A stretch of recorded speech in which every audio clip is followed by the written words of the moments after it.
Matagal nang napapanaginipan ni Basilio ang tungkol sa matandang babae. Lagi itong nagpapaalala sa kanya na kahit na kailan, wag na wag niyang papaslangin ang aswang na may isang pakpak. Ngunit dahil sa isang pangyayari, ang panaginip na yon ay makakalimutan niya. Dahil pinatay ng aswang na yon ang kanyang matalik na kaibigan. Sa tulong ng pagiging manunugis at antingero niya, napatay nga niya ang nilalang. Pero ang hindi niya alam, may taglay palang sumpa ang aswang na yon. Na kung sino man ang makakapaslang sa kanya ay magiging aswang na rin. Walang nagawa si Basilio nang masalo niya ang sumpa. Tuluyan siyang naging ibang nilalang. At bago pa malaman ng mga kasamahan niya ay umalis na siya roon. Nagsimula siyang mamuhay ng tahimik. Pero hindi niya inakala na ang pagiging aswang pala niya ay magagamit pa rin niya sa kabutihan. Ngunit ano nga kaya ang gagawin ng kanya mga kasamahan sakaling malaman ng mga yon na siya pala ay isa ng aswang? Matanggap kaya siya ng mga yon o mas piliin ng mga kasama niya na paslangin siya dahil isa na siyang halimaw? Maging isang ganap na antingero pa rin kaya ang binata? Gayong unti-unting nangingibabaw sa kanya ang pagiging aswang. Ano nga kaya ang mangyayari sa buhay niya sa oras na lumabas na ang katotohanan?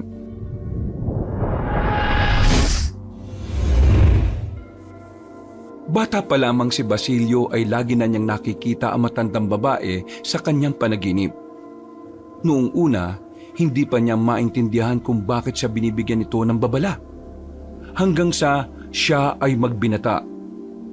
Tuluyan na niyang nalaman ang dahilan. Hindi niya maaaring paslangin ang isinumpang aswang dahil kapag ginawa niya yon, mapapasa kanya ang sumpa. Pero heto siya ngayon, hinahabol ang aswang na isa lamang ang pakpak. Ang aswang na siyang pumaslang sa kanyang matalik na kaibigan na si Martin. Galit na galit ang binata. Ang tanging naiisip niya lamang ay maiganti ang kanyang kaibigan. Nawala na sa isipan niya ang mga paalala sa kanya na matanda sa panaginip. Sarado na ang kanyang utak dahil sa magkahalong lungkot at galit. Harapin mo ko! Huwag kang duwag! Paulit-ulit niyang inuudyukan ng aswang na huminto. Pero kahit na anong gawin niya, wala yung ibang ginagawa kundi ang tumakbo ng tumakbo. Nang makarating na sila sa ilog na malakas ang agos, napatigil na ang aswang.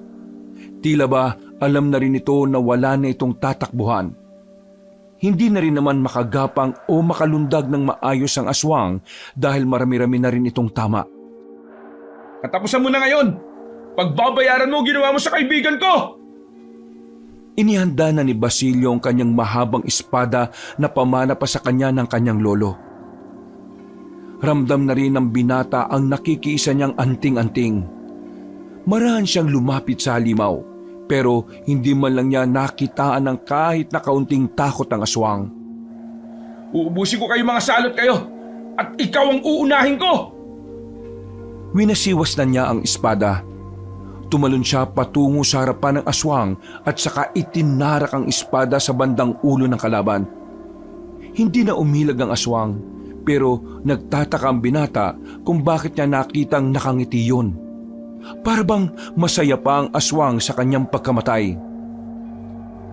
Nanguguti na ni Basilio ang espada, pinagtatataga niya pa yun ng maraming beses sa katawan. Nang magsawa na ay saka niya siniliban yun ng apoy. Hindi niya maintindihan ang sarili niya na kahit napatay na niya ang aswang, hindi pa rin makontento ang kalooban niya. Marahil dahil ito sa ideyang kahit na anong gawin niya, hindi na maibabalik pa ang buhay ng kanyang kaibigan. Bagsak ang balikat ni Basilio na makabalik na siya sa kanilang baryo. Duguan ang kanyang buong katawan. Tulala habang hawak-hawak ang espada. Napadaan pa siya sa burol ni Martin. Lahat ng tao roon ay natakot nang makita ang itsura niya. Ngumiti lang siya ng bahagya. Nilagpasan niya na lang ang bakuran na yon nang biglang habulin siya ng isa pang binata.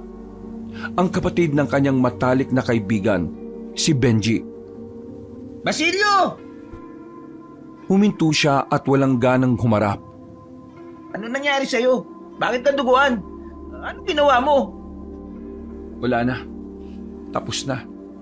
Napatay ko na ang aswang na pumaslang sa kuya mo. Pero hindi ko maintindihan eh. Hindi ko maunawaan ang sarili ko. Bakit ganito? Bakit hindi ko magawang makontento? Bakit mabigat pa rin ang kalooban ko? Ang akala ko, kapag naipagiganti ko na siya, gagaan ang pakiramdam ko. Pero saka ko lang napagtanto na kahit gawin ko ang lahat, hindi na pala babalik si Martin. Hindi na napigilan ng binata na mapahagulgol ng iyak. Sumabay pa ang pagbuhos ng ulan. Kasalanan ko lahat ng ito eh. Kung hindi ko lang sana sinabi sa kanya na aalis ako, hindi na sana siya nagpumilit na sumama. Kasalanan ko kung bakit siya namatay. Wala naman sumisisi sa'yo eh. Kahit ang buong pamilya namin, hindi ka naman namin sinisisi. Alam namin kung gaano kayo kalapit ni Kuya sa isa't isa. At naiintindihan namin kung bakit kanya gustong samahan ng oras na yon. Kaya huwag mo nang sisihin ang sarili mo, Basilio. Kung nakikita ka lang ni Kuya ngayon, nako, baka mas lalo lang siyang malungkot. Benji, pinangako ko sa ngalan ng kuya mo at ng matalik kong kaibigan, uubusin ko ang mga aswang na yan. Hindi ako papayag na mawala ako sa mundo nang hindi sila nauubos. Tatanda mo ito palagi. O sige na, magpahinga ka na muna. Hindi ka rin magtatagumpay sa gagawin mo kung magulo pa rin ang iniisip mo. Sige. Maraming salamat ha. Umuwi ka na sa inyo. Nagpaulang ka pa. Naglakad na ang binata patungo sa bahay nila. Pagdating niya roon, nakita niya ang pinsan niyang si Marco. Nakasilong ito sa tapat ng lutuan nila sa bakuran. Ang binatang ito ang kasama na niya mula pa nung iwan siya ng kanyang mga magulang. Para bang naging kapatid na rin niya ito. Oh, bakit ka naman nagpaulan? Baka mamaya niya magkasakit ka pa eh. Mas lalo ka lang walang magagawa niyan, bahala ka. Hindi, ayos lang ako. Naligo na rin ako sa ulan para matanggal yung mga dugo. Ha? Mga dugo? O bakit? May sugat ka ba? Nakita ko na rin kanina yung aswang na isa ang pakpak. Yung pumatay kay Martin. Pinatay ko na siya. Siniguro kong patay na siya at sinunog ko pa ang buo niyang katawan. Kumusta naman? Ayos ka na ba? Umiling lamang si Basilio. Alam niya sa sarili niya na hindi pa rin magaan ang kanyang pakiramdam. Kapag iniisip niya ang nangyari, parang naaalala lang niya kung papaanong napahamak ang kaibigan niya dahil sa kanya. Huwag mo na kasing madaliin yung paghilom, insan. Lahat ng bagay sa mundong ito, merong proseso. Lalo na ikaw, pinagdaraanan ka. May mga bagay na kahit bigyan mo ng ganti, hindi mo kaagad makukuha ang ginhawa. Kasi minsan, kailangan nating ipaubaya sa panahon, sa oras. Hinawakan siya ng kanyang pinsan sa balikat at tinapik-tapik. Ngumiti na lamang siya ng pilit at saka pumasok sa loob para makapagpalit ng suot. Mga ilang sandali lang, magkaharap na rin sila sa lamesa para maghapunan. Bakas pa rin sa mukha niya ang labis na lungkot. Nakaramdam naman ng awa ang lalaking si Marco. Ito kasi ang unang pagkakataon na nakita niya ang pinsan na talagang lugmok. Kailan ba daw ang libing? Sa Sabado. Ano, sasama ka ba? Sa libing? Ayoko nga. Hindi, joke lang. Sa pakikipaglibing, oo naman oh. Kaibigan ko rin naman si Martin eh. Insan, pagkatapos mailibing ni Martin, baka madalas na akong wala rito sa bahay. Oh, bakit naman? Papapadalas ako sa kampo. Magsasanay ako palagi. Para kapag nakaharap ko na yung mga lintik na aswang na yan, kakayanin ko silang ubusin lahat. Bakit? Hindi pa ba sapat yung anting-anting mo? Hindi ko alam pero parang umihina na siya eh. Humihina? O paano humihina? Naramdaman ko siya kanina. Parang kakaunting lakas lang yung binibigay niya sa akin eh. Eh baka naman kasi insan, ayaw niya ng ginagawa mo. Nang alin? Napaslangin ng aswang? Nalamunin ka na lang ng galit at pagiganti. Nanahimik sandali si Basilio at sumubo na lang muna ng pagkain. Bumuntong hininga ito at saka tumingin ulit ng seryoso kay Marco. Naalala mo yung panaginip ko na lagi kong kinukwento sa'yo? Oo, bakit? Sabi sa panaginip ko, di ba? Huwag kong papatayin yung aswang na isa lang ang pakpak. Kasi kapag pinatay ko yon, magiging aswang din ako. Ay, oo nga no. Eh teka, aswang ka na rin ba? Eh di ba isa lang yung pakpak na napatay mo? Tingin ko, wala namang ibang kahulugan yung panaginip na yun eh. Kasi tingnan mo, ilang oras na nakakalipas. Patino pa rin naman ako. Walang problema. Walang kahit na anong bahid ng aswang. Eh kung normal na panaginip lang yun, bakit naman paulit-ulit? Eh di ba bata ka pa nung napapanaginipan mo yun? Oo, pero tingin ko, sa sobra kong pagkahilig sa mga anting-anting, baka yun yung naging epekto. Alam mo naman na bata pa lang ako, lapitin na ako ng mga elemento, di ba? Baka ganun nga lang ang nangyari. Ewan ko. Pero mas maganda na rin siguro kung sigurado tayo. Ano kaya kung kausapin natin si Mang Narciso tungkol dyan para malaman natin kung may silbi ba yung panaginip mo sa katauhan mo? Wag na, aabalahin mo pa yung matandang yun.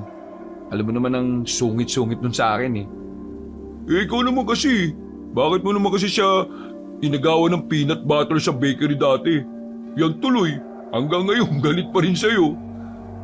Bata pa ako nun eh. Diyos ko naman oh.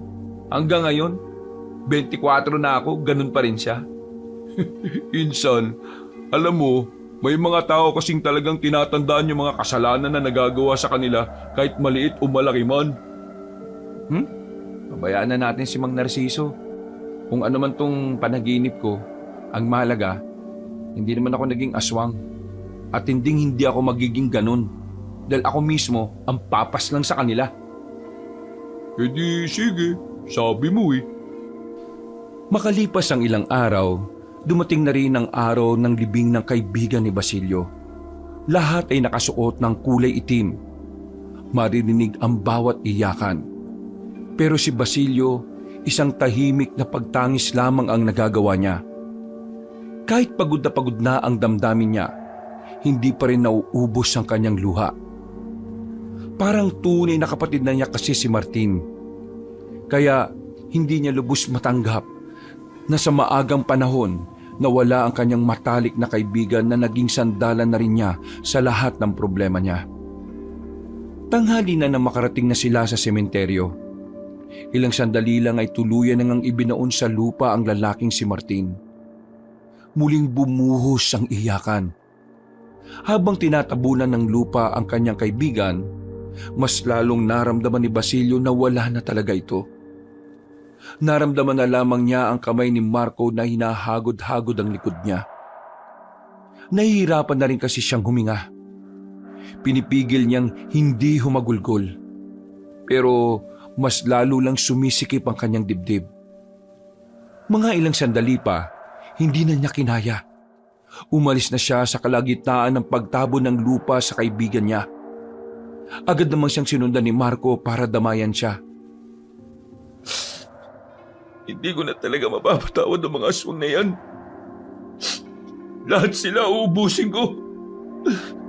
Uubusin ko ang mga salot na yan. Habang sinasabi ni Basilio ang mga bagay na yon, ay meron silang nakitang matandang babae na nakatingin sa kanila. Nasa kabilang bangketa ito. Sa hindi malamang dahilan, napatigil si Basilio sa pag-iyak.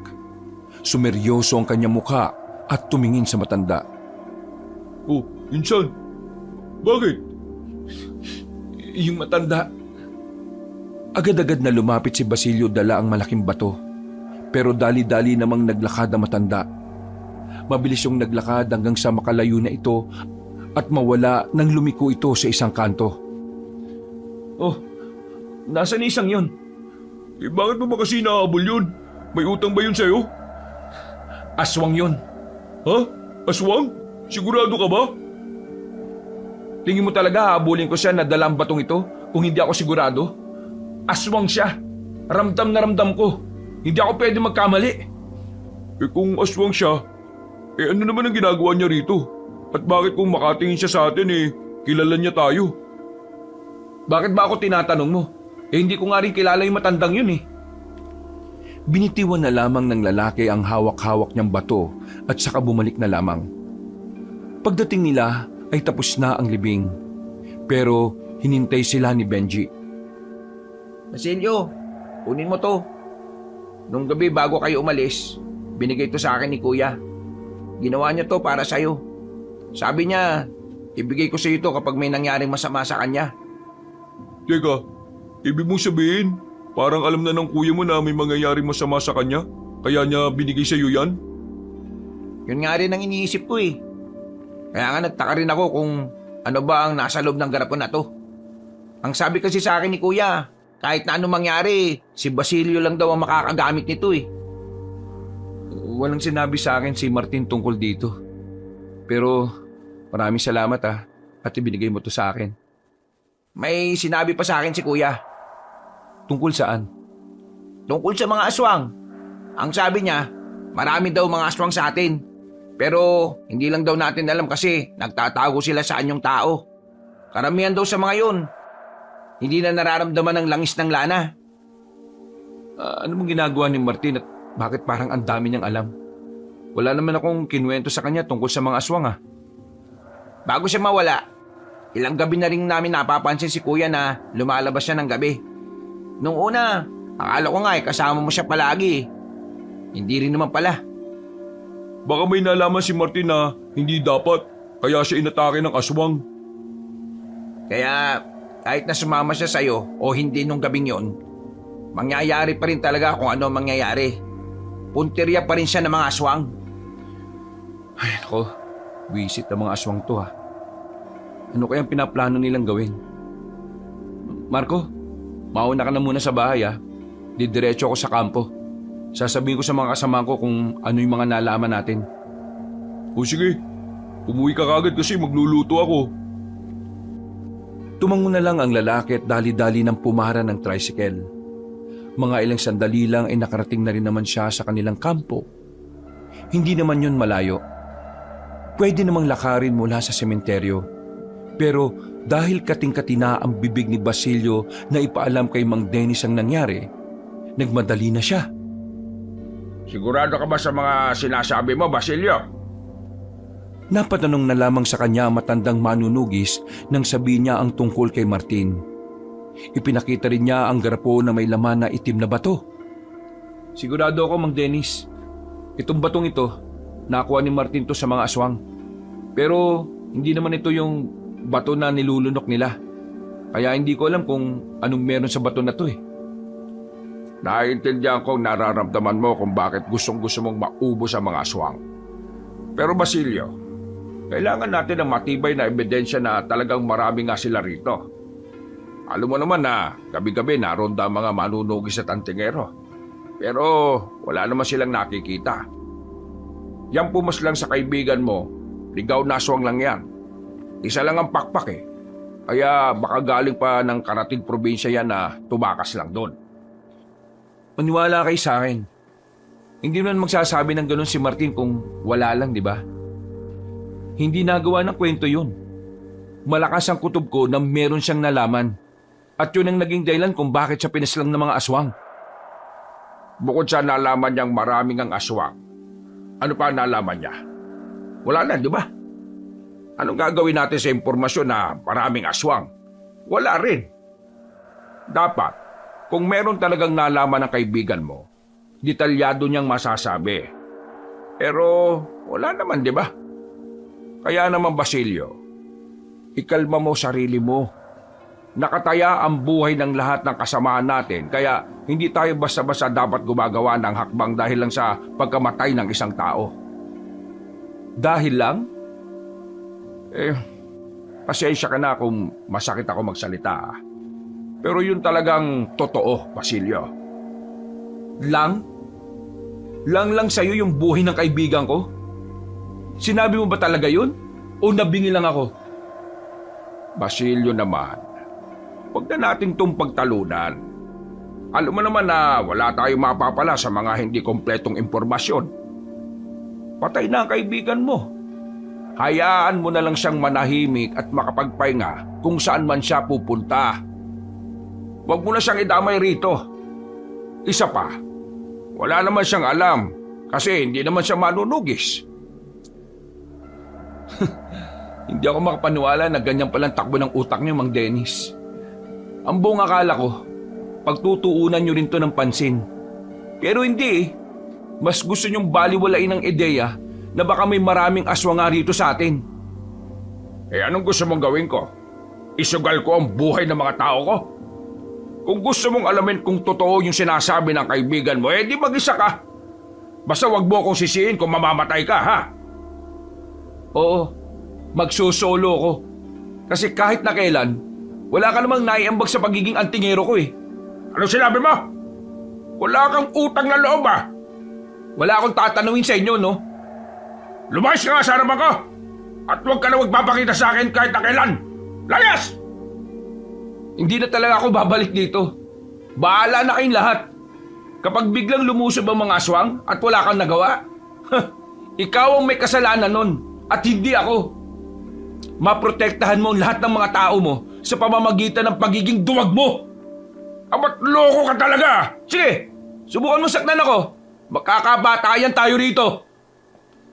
Nanlalaki ang mga mata ng matandang si Dennis. Hindi nito inakala na papalag na sa kanya ang dating binabaliwala niya lang. Lumalaban na ito ngayon. Umalis si Basilio sa kampo. Matagal na rin naman kasi niyang gustong kumalas. Dahil na rin sa tuwing meron siyang suggestion, palagi na lang siyang nababaliwala. Isa rin sa dahilan na kinagagalit niya dahil sa kapabayaan ng mga kasamahan niya, nakapasok sa baryong aswang at napatay pa ang kanyang kaibigan. Ano? Ano sinabi mo? Kumalas ka na sa samahan? Oo. Wala naman silang naambag sa akin mula pa nung umpisa eh. May pambira ka naman. Anong gagawin mo niyan kung mag-isa ka na lang? Malamang, tuloy pa rin ako. Hindi ko naman sila kailangan eh. Kaya kong lumakad na mag-isa. Tutal, hindi naman nila ako pinakikinggan eh. Ipapakita ko sa kanila na hindi ko sila kailangan. Nakaya ko kahit na sinasabi nilang mahina lang naman ako. Napapakamot na lamang sa ulo ang pinsan niyang si Marco. Si Marco rin kasi ang saksi kung papaanong naghirap si Basilio para lamang makapasok sa samahan na yon. Kaya naman, hindi rin maiwasan ni Marco na manghinayang. Sigurado ko ba talaga nakakayanin mo? Nag-aalala lang naman ako eh. Alam kong magaling ka rin naman. Pero Ayos lang naman ako. Huwag mo kong alalahanin. Kailangan mo ba ng kasama? Ha? Ano sinasabi mo? Gusto sana kitang samahan eh. Nababaliw ka na ba? Hindi ka pwedeng sumama, no? Ano naman ang alam mo rito? Di turuan mo ako. Bakit mo ba gustong sumama? Gusto ko lang makasiguro na ayos ka. Alam mo naman na dalawa lang tayo magkasama sa buhay tapos iiwan mo pa ako dito. Marco, hindi basta-basta ang papasukin ko. Kaya naman, hindi ko rin pwedeng isama ka sa lakad ko. Laging malalagay ang buhay ko sa alanganin. Baka hindi ka tumagal. Sus, ang kulit mo naman eh. Hindi turuan mo nga ako. Hindi ka ba marunong magturo? Turuan mo rin ako. Sabay-sabay silang napatingin sa labas ng bakuran nang marinig nila ang tinig na yon ni Benji. Agad din naman itong pumasok at lumapit sa kanila. Bakit hindi na lang tayo magsama-sama? Tayo ang gumawa ng paraan para mapuksa ang mga aswang na yan. Teka, sandali. Sigurado ba kayong dalawa? Hindi biro ang papasukin nyo ha. Pwede kayong mamatay rito. Baka lang nakakalimutan nyo. Alam naman namin kung anong pwedeng mangyari sa amin. Pero mas alam namin kung anong pwedeng mangyari sa'yo kung mag-isa ka lang. Di ba, Benji? Basilio, turuan mo kami. Gusto rin naming labanan yung mga aswang na yan. E di, kung yan ang gusto nyo, sige. Pero ito lang sasabihin ko sa inyo ha. Ayaw na ayaw ko ng duduwag-duwag. Naintindihan nyo ba ako? Tumango naman ang dalawa. Sang-ayon sila sa gustong mangyari ni Basilio. Pero si Basilio, wala siyang kasiguraduhan kung talaga bang tatagal sa kanya si Marco at Benji. Marami silang pinag-usapan noong mga sandaling yon. Pahapyaw ring tinuturuan ni Basilio ang mga yon. Kahit na papaano, nakikita naman ni Basilio na madaling matuto ang dalawa. Kabisado na rin ng dalawa ang mga dapat nilang tandaan pagdating sa mga aswang. Kinagabihan, nakatambay na lamang ang tatlo sa bakuran. Nagpapahinga na lamang sila at nagpapalipas ng oras. Mga ilang sandali lamang, bigla na lamang nakaramdam si Basilio ng panlalamig. Oh, Insan, ayos ka lang? Nilalamig ka ba? May sakit ka yata eh. Ewan ko, hindi ko alam. Pero bigla ko na lamang naramdaman ng panlalamig na to. Hindi mo masama yung pakiramdam ko. Tingnan mo, pinagpapawisan ka ng malala oh. Nilalamig ka ba o naiinitan? Hindi ko nga alam eh. Dito na muna ako sa kwarto ko. Pumasok ang binata sa loob. Nagsaklob agad ito ng kumot. Kakaiba ang nararamdaman niya. Wala naman siyang sakit pero para siyang nakakulong sa yelo. Maya-maya pa, nakaramdam na rin siya na matinding gutom. Insan, ayos ka lang ba dyan? Insan! Oo, ayos lang ako. Pauwi mo na muna yan si Benji. O pre, uwi ka na raw muna. O sige, kita na lang tayo bukas ha. Nang maramdaman ni Basilio na wala na nga si Benji, ay saka na niya binuksan ang pinto. Nagulat si Marco nang makita ang kulay ng kanyang balat. Putlang-putla siya. Parang wala ng dugo sa katawan. Uy, Insan, ano ba nangyayari sa'yo? Pambira ka naman. Ayos ka lang ba talaga? Insan, hindi ko talaga alam kung anong nangyayari sa akin. Bigla ako nagutom. Sobrang gutom. Pero hindi ko naman alam kung anong kakainin ko. Lamig. Pero basang-basa na ako ng pawis. Ang weirdo ng nararamdaman ko. Parang may mga naririnig ako mga kaluskos. Mga hindi ko alam kung malilit na tunog o malalakas. Basta nakakatulig. Teka. Gusto mo bang tawagin ko si Mang Narciso? Wag na. Itali mo na lang ako. Uy, bakit kita itatali? Aso ka ba? Pakiramdam ko, may gagawin ako hindi magandi. Iba na ang takbo ng utak ko. Sige na! Kahit na nagtataka, ay ginawa na lamang ni Marco ang kanyang utos. Itinali siya nito sa haligi. Pagkatapos, agad namang lumabas si Marco at sa pagbalik niya, kasama na nito ang matandang albularyo na si Narciso. Sa mga sandaling ito, nakakaramdam na rin ng pananakit ng tiyan si Basilio. Nagsusuka na rin ito ng kulay berde. Hindi na ito nakaalma pa sa pagdating ng albularyo. Dahil unti-unti na rin siyang nawawala sa sarili. Kanina nag-uusap lang naman po kami. Pero bigla na lang siyang nagkaganyan. Biglang nilamig. Kahit hindi naman malamig. Tapos pinagpapawisan siya. Tapos ngayon, ayan na oh. Wala bang nakain ng pinsan mo na bigay ng ibang tao? Wala naman po. Kami-kami lang naman po nagluluto kanina ng kinain namin eh. Kung hindi kayo, baka sa ibang lugar siya nayanggaw. Nayanggaw? Ano yun? Isang pamamaraan na kung saan ang isang normal na tao ay gagawing aswang sa pamamagitan ng pagkain. Ibig niyo pong sabihin, parang nagiging aswang na si Basilio? Oo, ganun na nga. Paano po natin siya mababalik sa dati?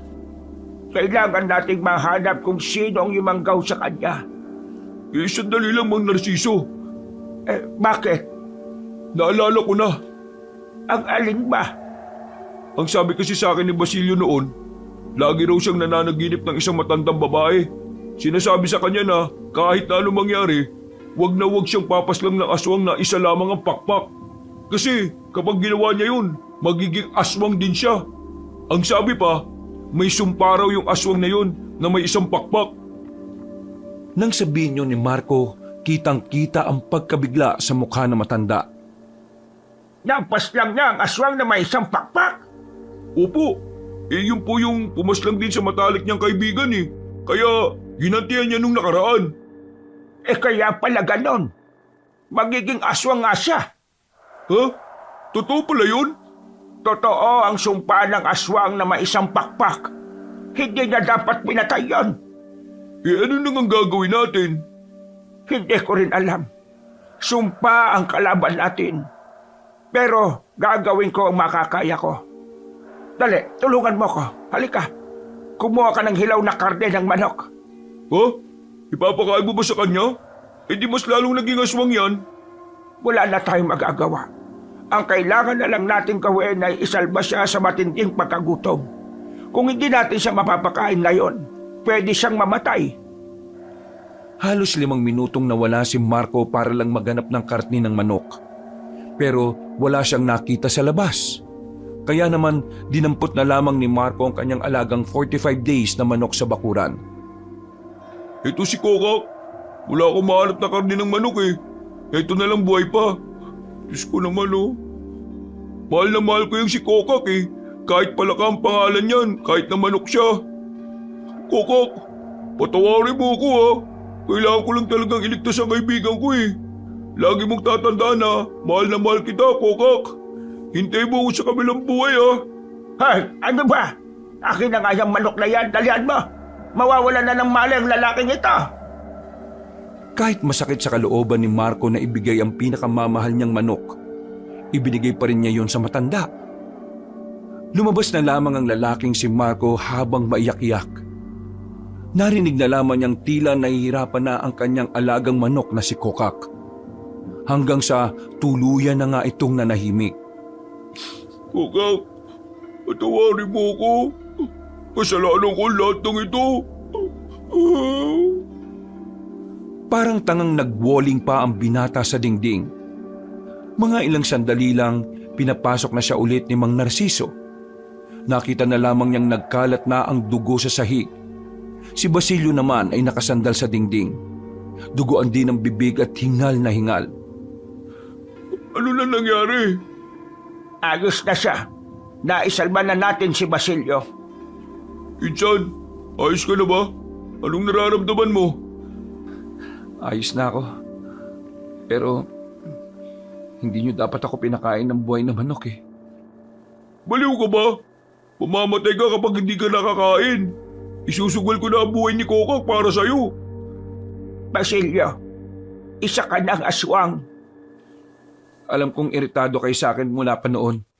Pero wag naman sana kayong gumawa ng kwento.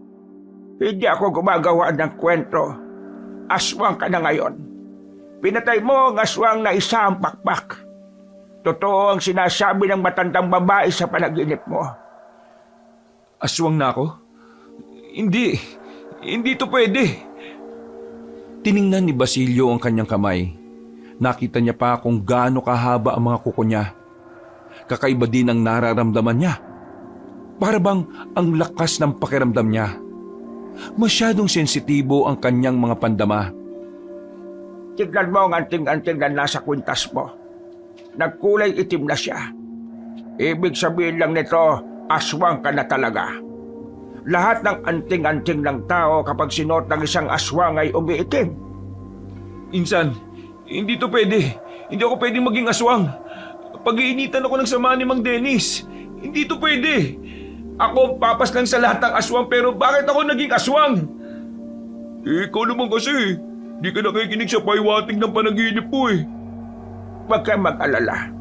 Gagawa ko ng paraan para hindi mo magamit sa kasamaan ng pagiging aswang mo. Mang Narciso, pwede naman po yun di ba? Kahit aswang siya, kabutihan pa rin ang ipaglalaban niya. Mga aswang pa rin ang kalaban niya.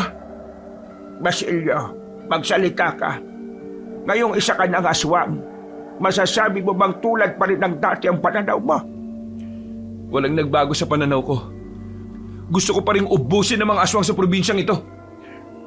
Kung ganon, magmula ngayon, gagamitin mo ang kalakasan mo bilang aswang laban sa mga aswang. Naiintindihan mo ba ako? Sumagot ka! Oo! Bakit ka naninigaw? Naiintindihan mo ba ako? Sumagot ka! Oo! Bakit ka naninigaw? Naninigaw ka rin eh. Uy, yan na naman kayo eh. Tama na yan. Ang mabuti pa, pag-usapan na lang natin kung anong gagawin natin. At titiyak ko na kapag nalaman ni Mang Dennis yan, tutugisin ka na rin nila. Basilio, bukas ng gabi, magpunta ka sa bahay ko. Bibigyan kita ng mga pangontra para hindi ka maamoy ng mga antigero. At para hindi ka na rin makilala ng langis ng lana bilang aswang. Bakit niyo to ginagawa sa akin? Di ba ayaw niyo sa akin? Dahil nakikita kong ikaw lang ang pag-asa ng bayan na ito, Basilio. Ha? Aswang na nga ako eh oh. Hindi magiging hadlang kung sino ka sa kung ano ang nilalaman ng damdamin mo. Tumayo na ang matanda. Nagpalit ito ng dala niyang damit. Huminga ito ng malalim at muling tumingin sa binatang si Basilio. Magbabago na ang buhay mo, Basilio. Iyon ang mas dapat mong paghandaan. Naglakad na palabas ng bahay si Mang Narciso. Ang magpinsan na lamang ang naiwan doon. Uy, hindi mo ba alisin itong pagkakatali ko?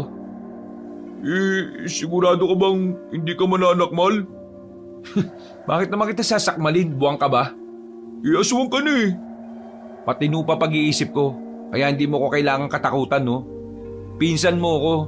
Para ka naman siraulo eh. Bumuntong hininga na muna si Marco at saka inalis na rin ang pagkakatali ni Basilio.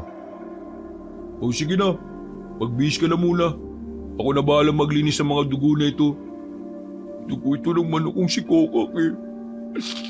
Kokak! Uy, huwag kang umiyak dyan. Kakatayin mo rin naman yung manok na yan balang araw eh. Maya-maya lang, nilinis na ni Marco ang mga dugo sa sahig. Si Basilio naman ay nagtungo na lamang sa banyo at saka naligo. Tulala siya. Nararamdaman niya ang kakaibang pagbabago sa kanyang katawan. Mas naging matalas ang pandinig niya. Kahit kaluskos ng manok sa labas, naririnig na rin niya. Sa puntong ito, tinanggap na niya na isa na nga siyang aswang. Na isa na rin siya sa mga nilalang na kinamumuhian niya. Matapos maligo, hindi na nakatulog si Basilio. Kahit na nakahiga na siya, kung ano-ano pa rin ang tumatakbo sa utak niya. Bukod pa rito, hindi maalis-alis ang naririnig niyang tunog. Hindi siya sanay. Bumangon na lamang si Basilio. Habang mahimbing ang tulog ni Marco, lumabas siya ng bahay. Naglakad siya patungo sa kagubatan. Dito ay sinubukan niya ang lakas na meron siya bilang aswang. Kailangan ko magamit ito sa kabutihan. Ayaw kong maging masama kagaya nila. Pumikit siya ng ilang segundo. Isinarado niya ang kanyang kamao. Bigla na lamang niyang sinuntok ng malakas ang puno na nasa harapan niya. Nagulantang maging siya nang makitang naalog ang punong yon. Ibig sabihin lang nito, hindi na normal ang kalakasan niya. Sa mga sandaling yon, ininsayo niya ang kakayahan niya bilang aswang. Mabibilis ang bawat paglundag at pagtakbo niya. Kahit na naninibago, masasabi ni Basilio na parang naging biyaya pa sa kanya ang pagiging aswang. Dahil alam niya na malaki ang magiging laban niya kapag hinarap na niya ang mga kapwa niya aswang. Inumagi na siya sa kanyang pag-iinsayo. Habang naglalakad pabalik sa kanilang baryo, natanaw niya ang grupo nila Mang Dennis. Hindi siya maaaring magpakita sa mga yon dahil alam niyang mararamdaman ng mga yon na isa siyang aswang. Natataranta ang binata. Hindi niya alam ang kanyang gagawin. Kapag umalis siya sa kinalalagyan niya, makikita siya ng mga yon. Pero kung hindi naman siya aalis, maaabutan naman siya. Napahawak na sa sentido ang lalaki habang nakatago sa isang halaman. Mas lalo pa siyang kinabahan nang marinig ang sinabi ni Mang Dennis. Magsipaganda kayo. May nararamdaman akong aswang na narito lang sa area. Ang mga gamit nyo, ihanda nyo. Tumagaktak na naman ang kanyang pawis sa mga sandaling ito. Tensyonado na ang lalaki. Kaya naman, hindi na rin siya makapag-isip na maayos. Nasa likuran ng mga halaman na yan. Mas lumalakas ang langis ng lana. Buong akala ni Basilio ng mga sandaling yon ay mabubuko na siya. Buti na lamang ay dumating si Mang Narciso. Basilio, suotin mo ito. Bilisan mo. Hindi na nagtanong pa ang binata kung para saan ang bracelet na yon. Sinuot na niya kagad ang pulseras. Paghawi ni Mang Dennis ng halaman ay silang dalawa ang tumambad. Basilio, Narciso, Nandito rin ba kayo para sa aswang? Wala na. Natakasan kami. Pasimpleng tiningnan ni Basilio ang langis na dala ni Mang Dennis. Hindi na yung kumukulo. Ibig sabihin lang, hindi na nararamdaman ng langis na yon na isa siyang aswang. nakita niyo ba yung aswang? Oo. Nandito lang kanina sa kinatatayuan namin. Paglapit namin ay nakakit siya dun sa niyog. Tapos lumipat-lipat. Hindi ko na nakita kung nasaan.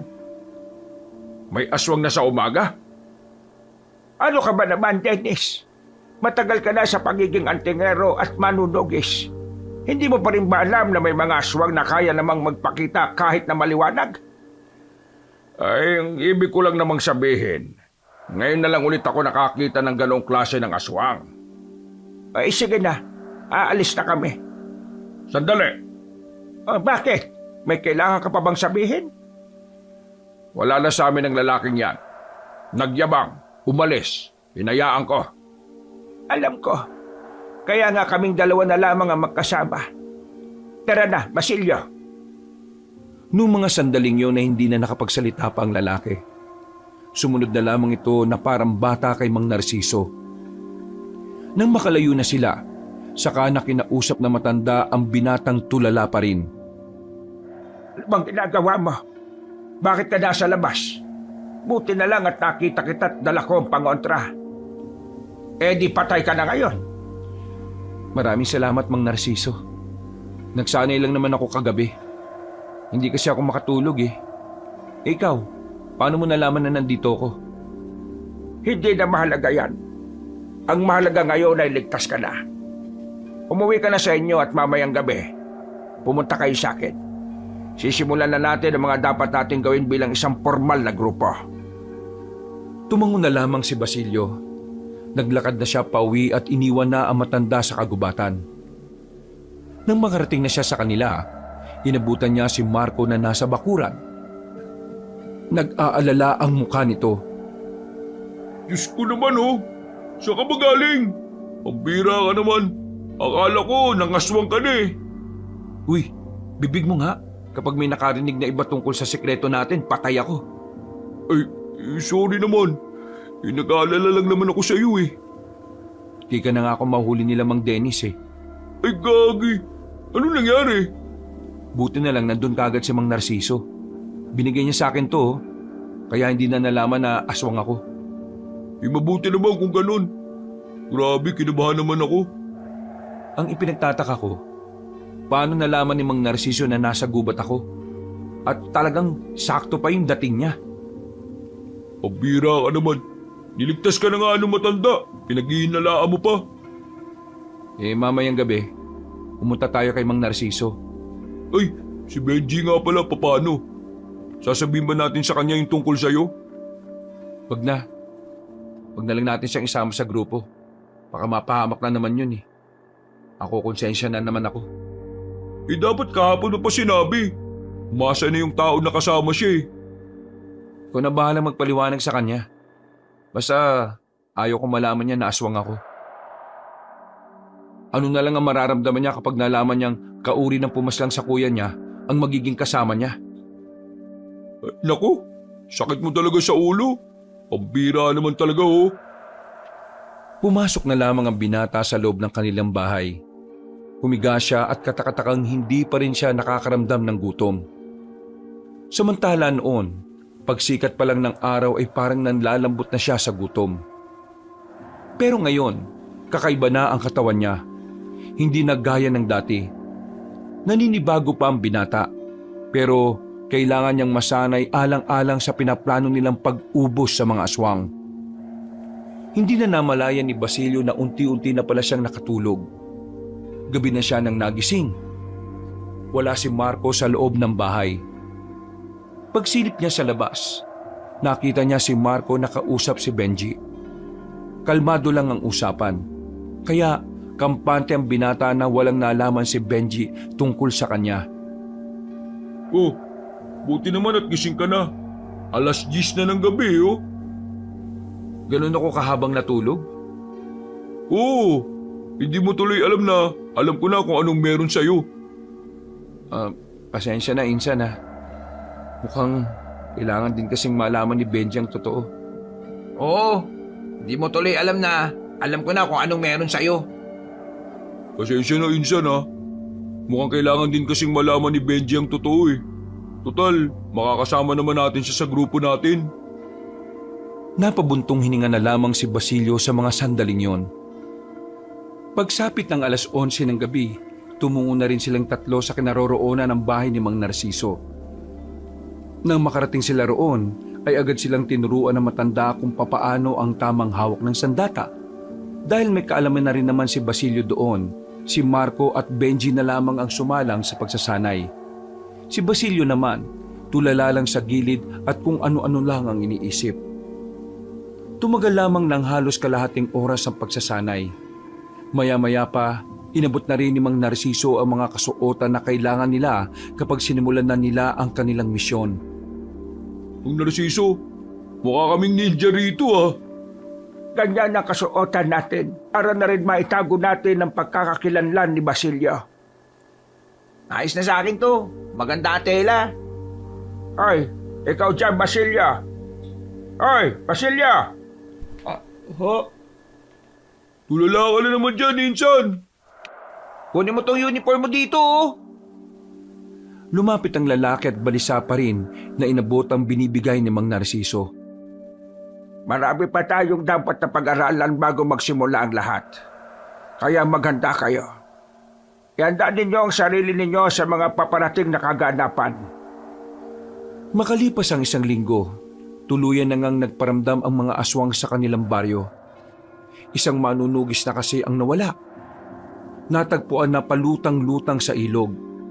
Wala ng ulo at wakwak pa ang tiyan. Ang balitang yon ay ang siyang nagpayanig sa buong baryo nila. Marami agad ang nabahala. Ang mga manunugis naman agad na rin kumilos. Pero wala naman silang nakita o nahuling aswang. Grabe na. Talagang gumagawa na sila ng hakbang para malayan na nilang masakop ang gusto nilang gawin, ha. Oo nga eh. Tingnan mo nangyayari, oh. Iniisa-isa na nila yung mga manunugis sa tantingero. Alam kasi nilang problema din nila yung mga yun eh. Ang hindi nila alam, mas magiging problema nila si Basilio. Basilio, oy, kanina pa tayo nakatambay dito. Pero kanina ka pa hindi nagsasalita. Nagugutom ka na naman ba? Gusto mo manok? Hindi. Naisip ko lang bigla si Mang Narciso. Oh, ano na naman bang meron? Hindi ko alam pero parang may kakaiba sa matandang yun eh. Katulad ng alin? Ang lakas ni Mang Narciso. Hindi ko siya matalo sa bunong braso. Eh bakit ka magtataka? Eh dati nang manunugis si Mang Narciso, di ba? Natural na malakas siya kasi nasanay na ang katawan niya noon sa pakikipaglaban.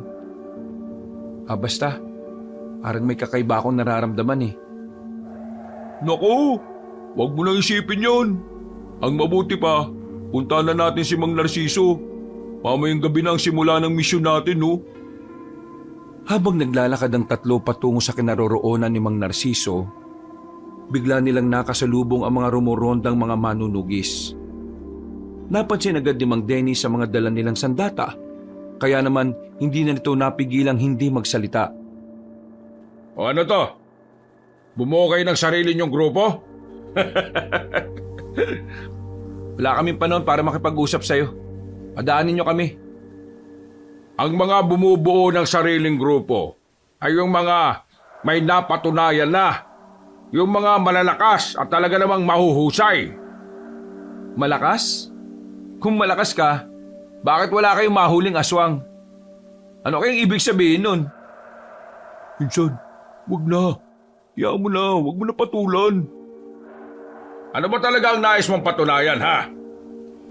Gusto ko lang patunayan na kahit wala ako sa inyo, kaya kong pumaslang ng aswang. Kaya kong ipagtanggol ang bayan nito kontra sa masasamang elemento. Paano mo mapapatunayan? Wala kang nga magawa. Bukas ng umaga, ihatid ko sa harapan ng kampo ninyo ang bangkay ng isang aswang. Nagtawanan lang ang mga manunugis. Mababa lamang ang tingin nila kay Basilio kaya hindi naniwala mga yon. Pero hindi na lang din pinahaba pa ni Basilio ang usapan. Hindi kasi siya pwedeng magalit dahil kapag nangyari yon, maaring mabunyag ang nililihim niya na siya ay isang aswang. Bumuntong hininga na lamang si Basilio. Sinabi niya sa sarili niya na kahit na anong mangyari, hindi siya papayag na habang buhay siyang maliitin ng mga dati niyang kasama. Dapat hindi mo nila kinausap yung mga yun eh. Mas lalo lang silang natutuwa kapag pinapansin mo sila eh. Ayos lang naman ako. Hindi naman ako naapektuhan eh. Bilisan niyo na maglakad. Sa kabilang baryo pa tayo. Iniba na lamang ni Marco ang usapan habang naglalakad sila. Kung ano-anong bagay lamang ang pinag-usapan nila. Nang malapit na sila sa baryo ni Mang Narciso, napatigil sa paglalakad ang lalaking si Basilio. Oh, Basilio, bakit? Alerto kayo. May kalaban. May aswang? Ayos, buena mano. Marahan silang naglakad. Pero nararamdaman ni Basilio na parang hindi naman patungo sa direksyon nila ang aswang. Pinikit ng binata ang kanyang mga mata. Pagmulat niya, nalaban na niya kagad kung nasa ng eksaktong lokasyon ng kanilang target. Tara, sumunod kayo sa akin. Mabilis na tumakbo si Basilio. Agad namang sumunod si Marco at Benji. Nakarating sila sa kakahuyan. Nakita nila roon ang isang lalaking nakaupo. Iyak ng iyak at hindi alam ang gagawin. Sa harap ng lalaki, may isang aswang na umamba-amba. Teka, wala tayong dalang pantakip sa mukha natin. Dito lang kayo. Ako na lang. Hindi niya ako makikita. Mabilis ako eh. Sigurado ka ba? Baka bulilyaso tayo dyan ha. Lumabas sa pinagtataguan si Basilio. Parang hangin lang siyang lumapit sa aswang at saka tinaga ito ng hawak na espada. Hindi pa nakontento ang binata. Pinagtatataga niya ulit ang aswang hanggang sa tuluyan na nga itong mapahiga. Maya-maya pa, tinarak na rin niya ang espada sa mismong ulo nito. Takot na takot naman ang lalaking tumakbo paalis. Saka naman lumapit ang dalawa niyang kaibigan. Grabe, yun ba yung kalakasan at kapangyarihan ng isang aswang? Sobrang bilis mo. Hindi ka namin nakita. Mamaya kayo matuwa. Kailangan nating suyurin ang buong gubat dahil baka may mga aswang pampagala-gala rito. Kahit na nag-aalangan ang dalawang kasama dahil sa kaba, sumunod pa rin yung kay Basilio. Pero wala na silang nakita ng mga sandaling yon. Pinuntahan na lamang nila si Mang Narciso dahil wala naman na silang nakalaban pang ibang aswang. Minabuti na lamang muna na matanda na manatili sila sa bahay nito. Masyado nang delikado kung lalabas pa kayo. Lalo na't napaslang nyo pala ang isang aswang. Nakakasiguro ko na alam na rin yon ng mga aswang na gumagala rito. Tingin ko, kaya ko sila. Huwag kang maging kampante, iho. Alam kong malakas ka, pero hindi pa rin natin alam kung anong kahinaan mo. Napatango na lamang ang binata. Kinabukasan, maaga silang nagising. Sa baryo nila Mang Narciso, sabay-sabay silang nag-almusal ng nilagang saging. Habang nasa bakuran, hindi maiwasan ni Basilio na mairita sa mga taong pabalik-balik sa tapat ng bahay. Patingin-tingin kasi ang mga yon na parabang nakakita ang mga yon ng artista. Mang Narciso, Yan bang mga nasa labas na padaan-daan kilala nyo? Oo, hayaan nyo lang sila.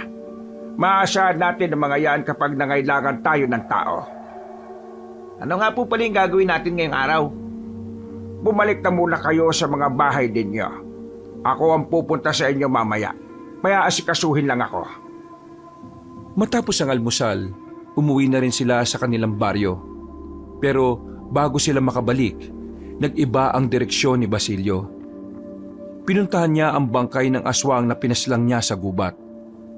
Kinaladkad niya yon hanggang sa makarating siya sa harapan ng kampo nila Mang Dennis. Mang Dennis, ito na yung pinangako ko sa inyo. Isang bangkay ng aswang para sa'yo. Ikaw na lang bahalang maglibing o sunugin mo na lang. Ngumisi ang binata matapos ibalandra sa harapan ng bangkay ng aswang. Halos manginig naman sa galit si Mang Dennis, pero wala na rin itong nagawa nang umalis na rin si Basilio. Mangiti-ngiti pa ang lalaki na makarating na siya sa kanilang bahay. Nagtaka naman si Benji at Marco dahil doon. Pero hindi na lamang niya sinabi ang dahilan. Makalipas sa mga oras, dumating na rin sa kanila si Mang Narciso. Dala-dala na nito ang mga bagong sandata na ipagagamit sa 3 binata.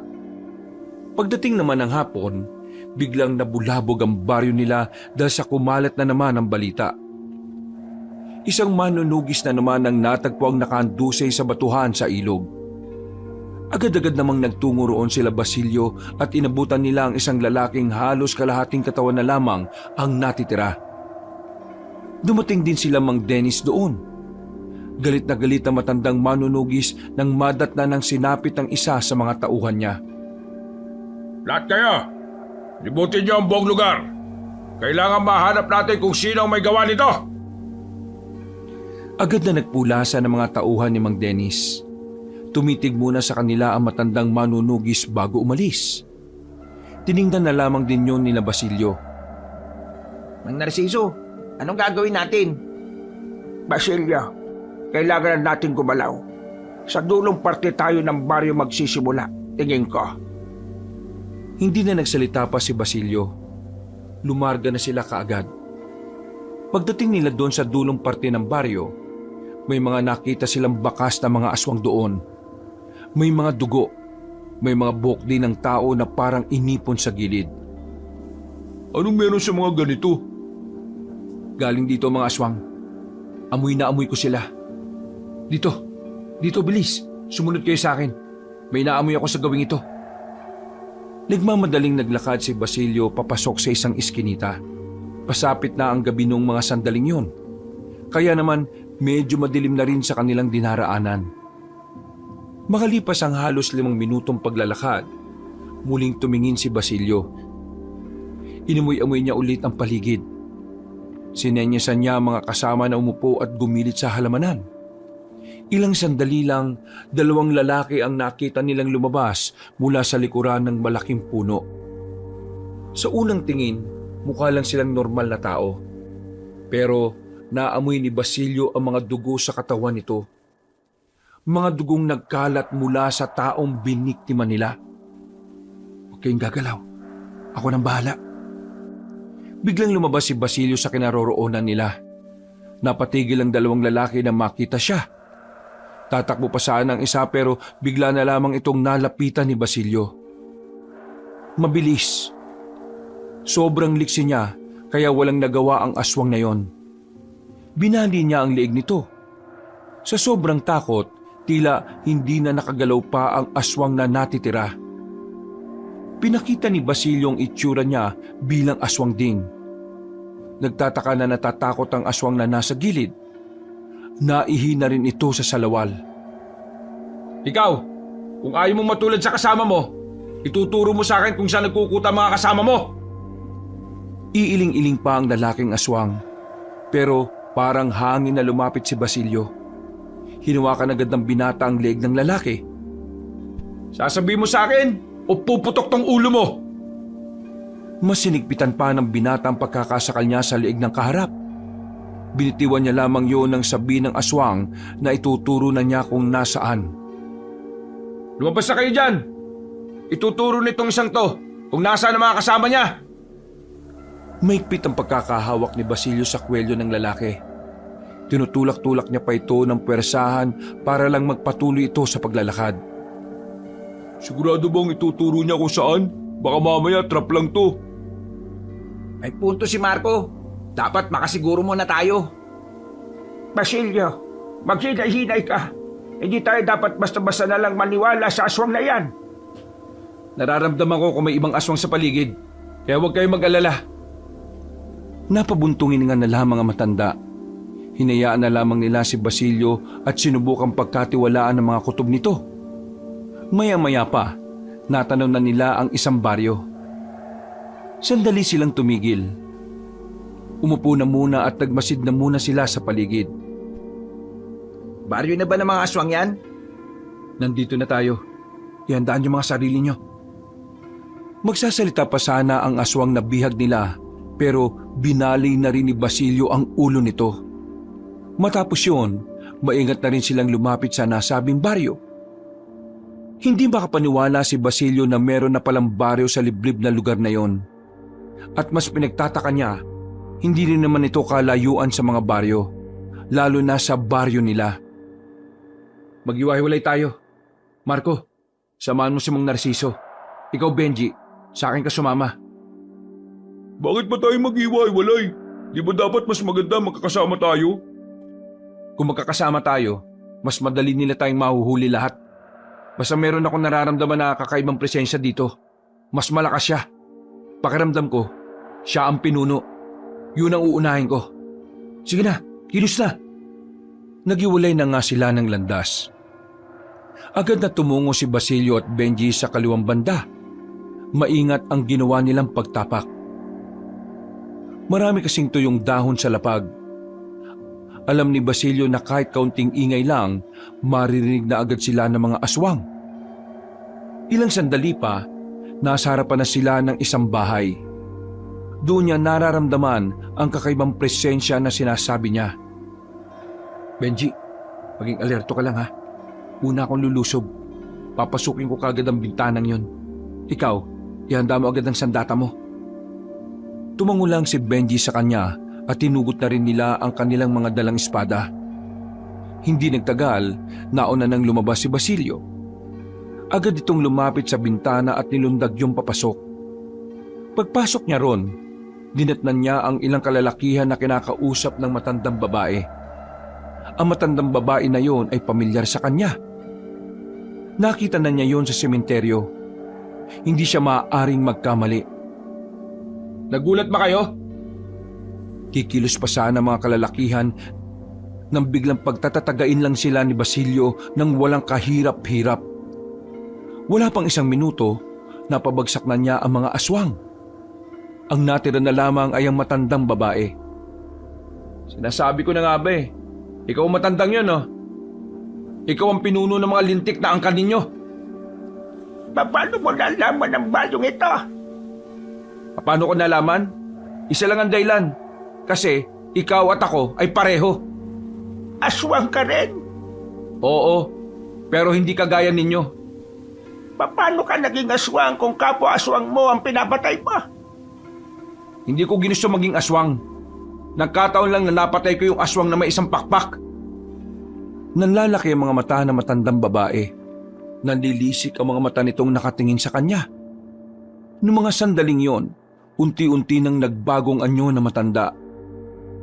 Manda ka ngayon, tanda! Hindi ko palalagpasin ang pagkakataong ito. Papatay na kita ngayon para matapos na ang mga ginagawa niyo kasamaan. Nahinto ang sasabihin ni Basilio nang bigla na lamang tila may tumibok sa kanyang ulo.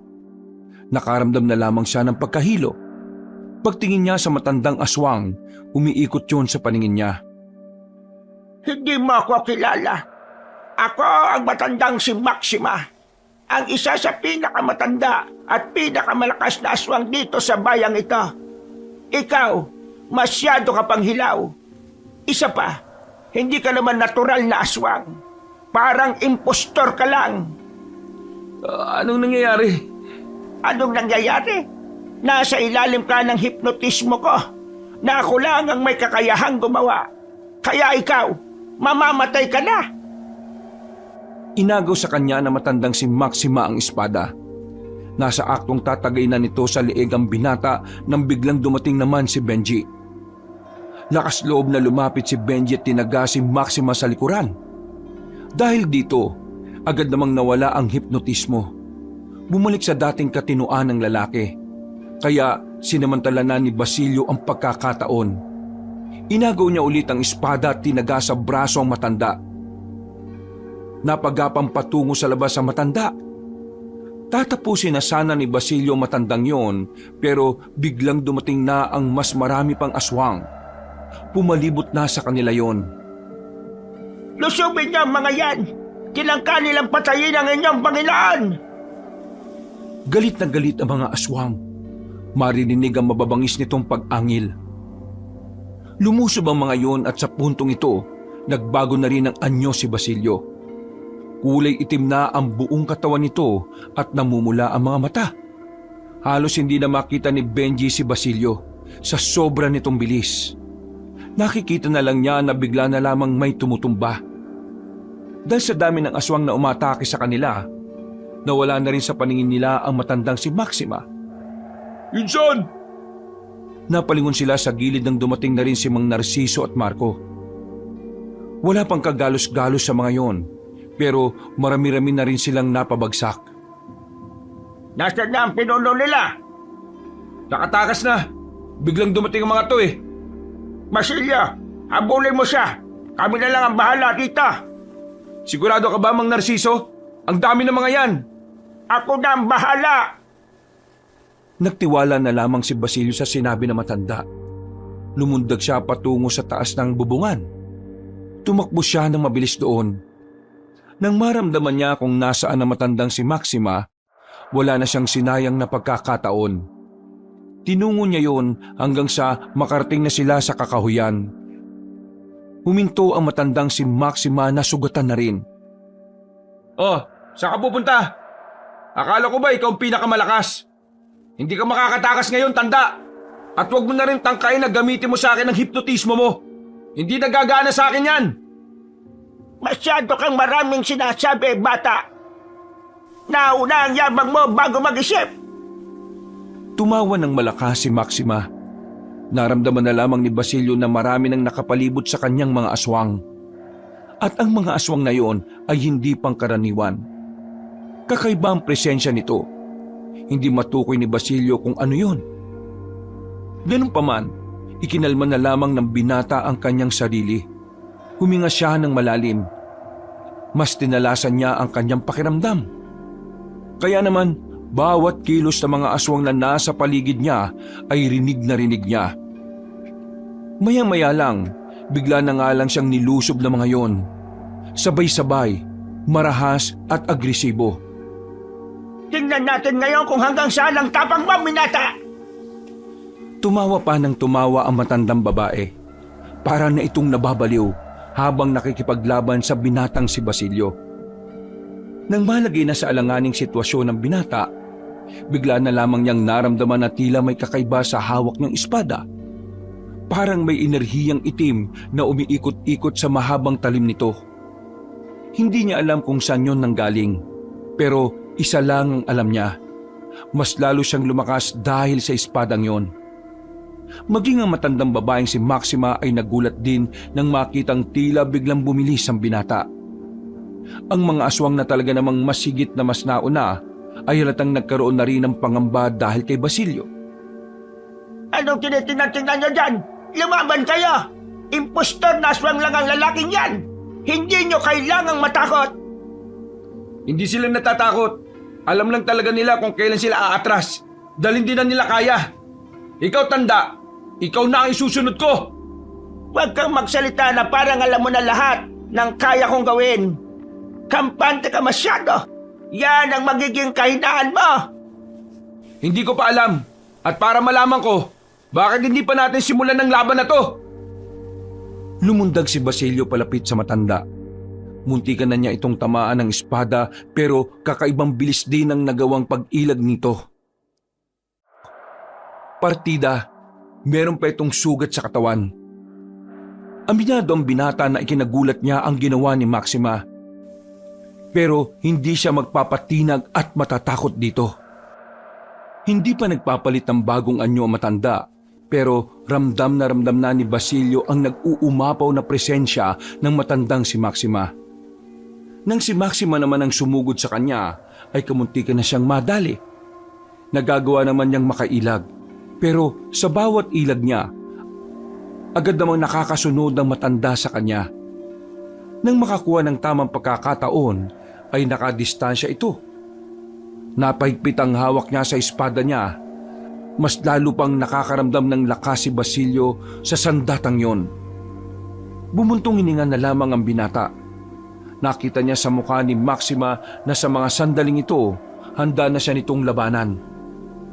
Makikipagsabayan na sana si Basilio nang biglang dumating si Mang Narciso. May pinukulitong palaso sa direksyon ni Maxima. Dahilan para makaramdam ito ng takot sa matandang lalaki. Sa hindi malamang dahilan, bigla na lamang umalis sa matandang babae kasama ng iba pa nitong tauhan na aswang. Huwag mo na siyang habulin.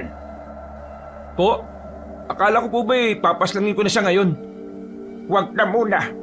Hindi mo siya kakayanin. Iba ang nararamdaman ko sa kanya. Iba na siya kumpara noong nakaharap ko siya. Mas malakas siya. Kung mas malakas siya, bakit parang natatakot siya sa inyo? Hindi ko rin alam. Pero unahin mo na lang muna ang mga natitirang aswang. Pambira naman, oh. Sayang yung pagkakataon eh. Mas nakakapag-inayang kapag namatay ka. Napapakamot na lamang sa ulo si Basilio. Sumunod na lamang ito sa matanda at saka nakipagharap na rin lang sa iba pang mga aswang. Natapos naman nila ang iba pang nilalang na naroroon. Pero hindi pa rin mawala sa kalooban ni Basilio ang madismaya. Iniisip niya kasi na yun na ang tamang pagkakataon para matalo ang pinuno ng mga aswang. Pero iniisip na lamang nito na tama si Mang Narciso. Kailangan niya munang alamin kung ano ang kakayahan ng kanyang kalaban. Ayos lang ba kayong dalawa? Ayos lang naman kami. May sugat pero hindi naman tumalalim. Ubus na ba ang mga aswang? Tinapos na namin silang lahat. Mabuti naman. Pakiramdam ko kanina, katapusan na namin eh. Ano nang gagawin natin ngayon? Makikiramdam tayo sa susunod na plano ng mga aswang. Ngayong natalo natin sila at napaatras, masisiguro kung hindi sila papayag na hindi sila babalik. Iniwan na nila ang baryong yon nang nagliliyab.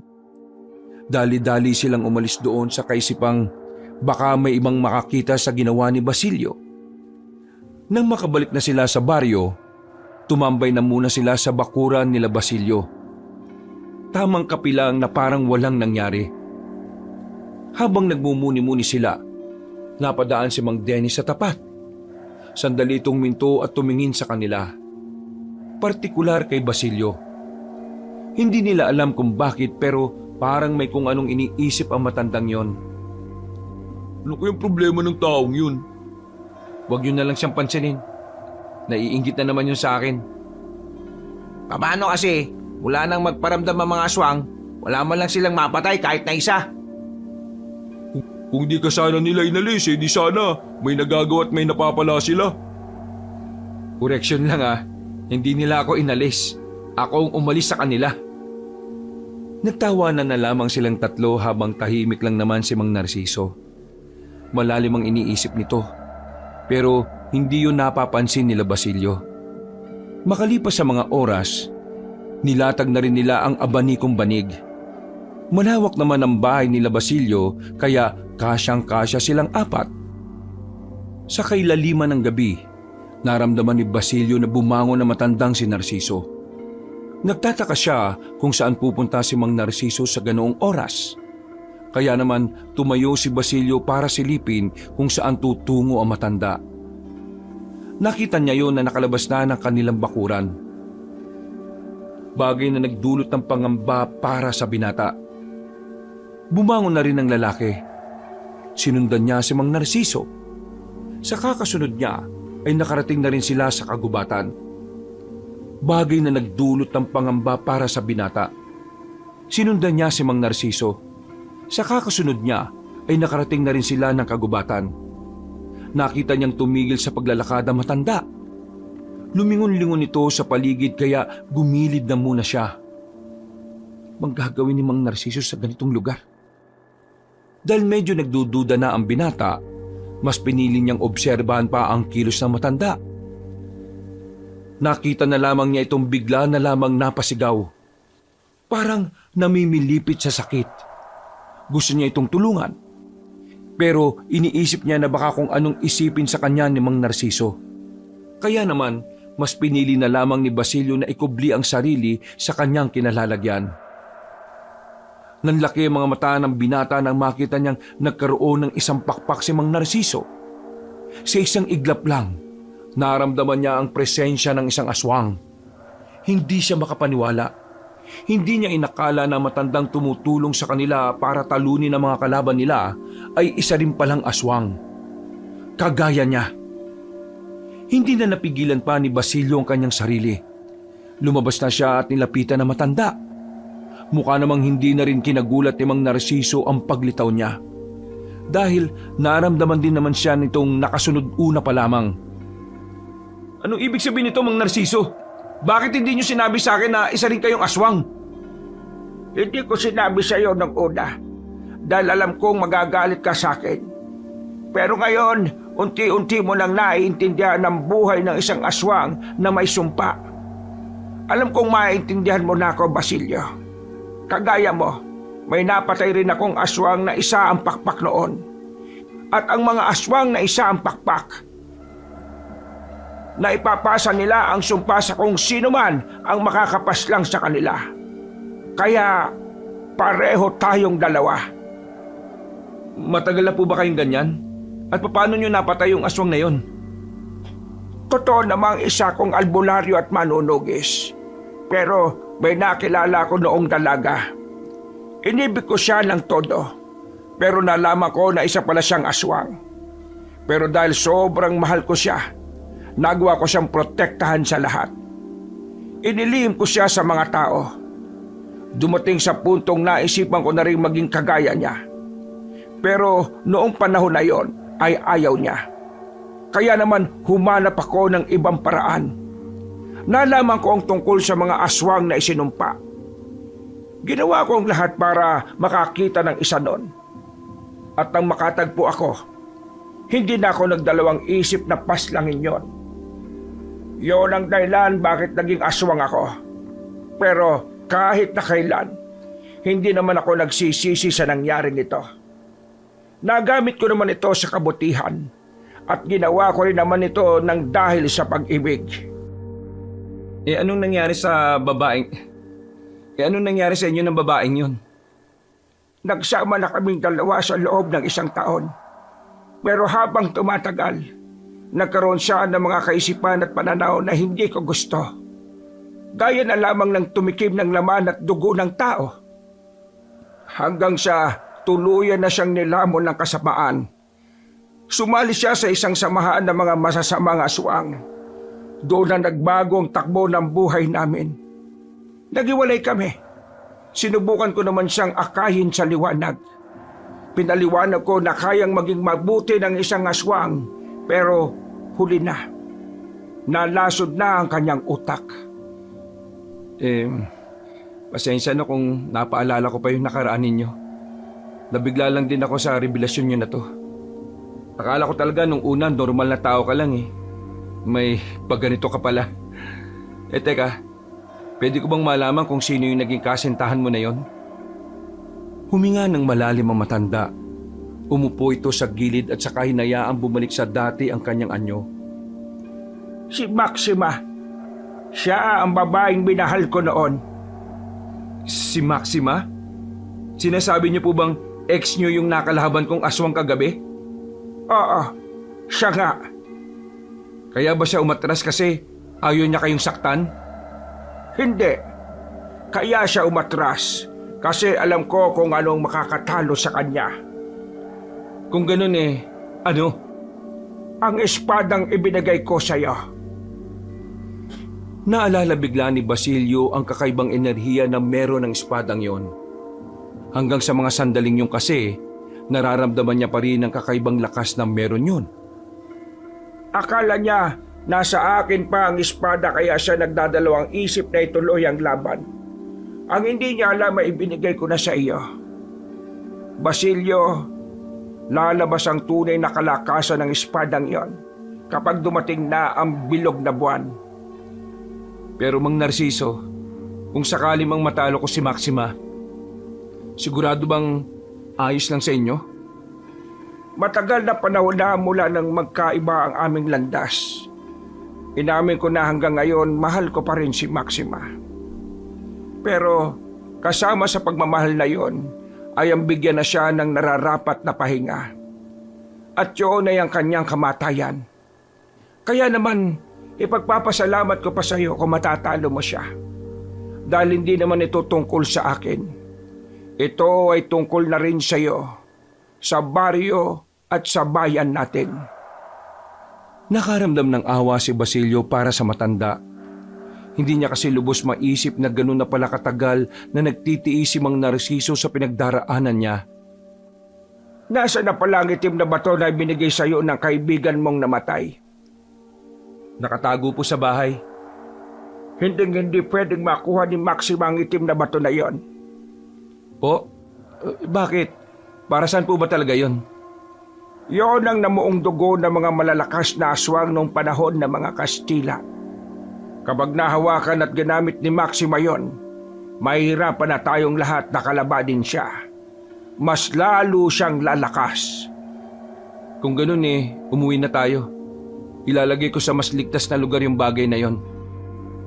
Nagmamadali silang makabalik ng bahay nila Basilio. Pero laking gulat nila nang makita ang kanilang dinatnan. Bukas na ang pinto at nasa bakuran na ang dalawang binatang si Benji at Marco. Sugatan ng dalawa, dumudugo ang balikat at braso. Oh, anong nangyari dito? Basilio, may isang aswang na dumating. Lalaki, malakas. Wala kaming nagawa. May kinuha siya sa baul mo. Kinuha niya yung itim na bato, yung binigay ni Martin bago siya namatay. Pambihira naman itong buhay na ito. Paano niya nalaman kung saan ko itinago yung batong yun? Dahil kapag nalalapit na ang bilog na buwan, mas lalong nagiging malakas ang kapangyarihan ng batong yon. Para silang inaakit ng bato dahil sa kakaiba nitong kapangyarihan. Huwag kayong mabahala.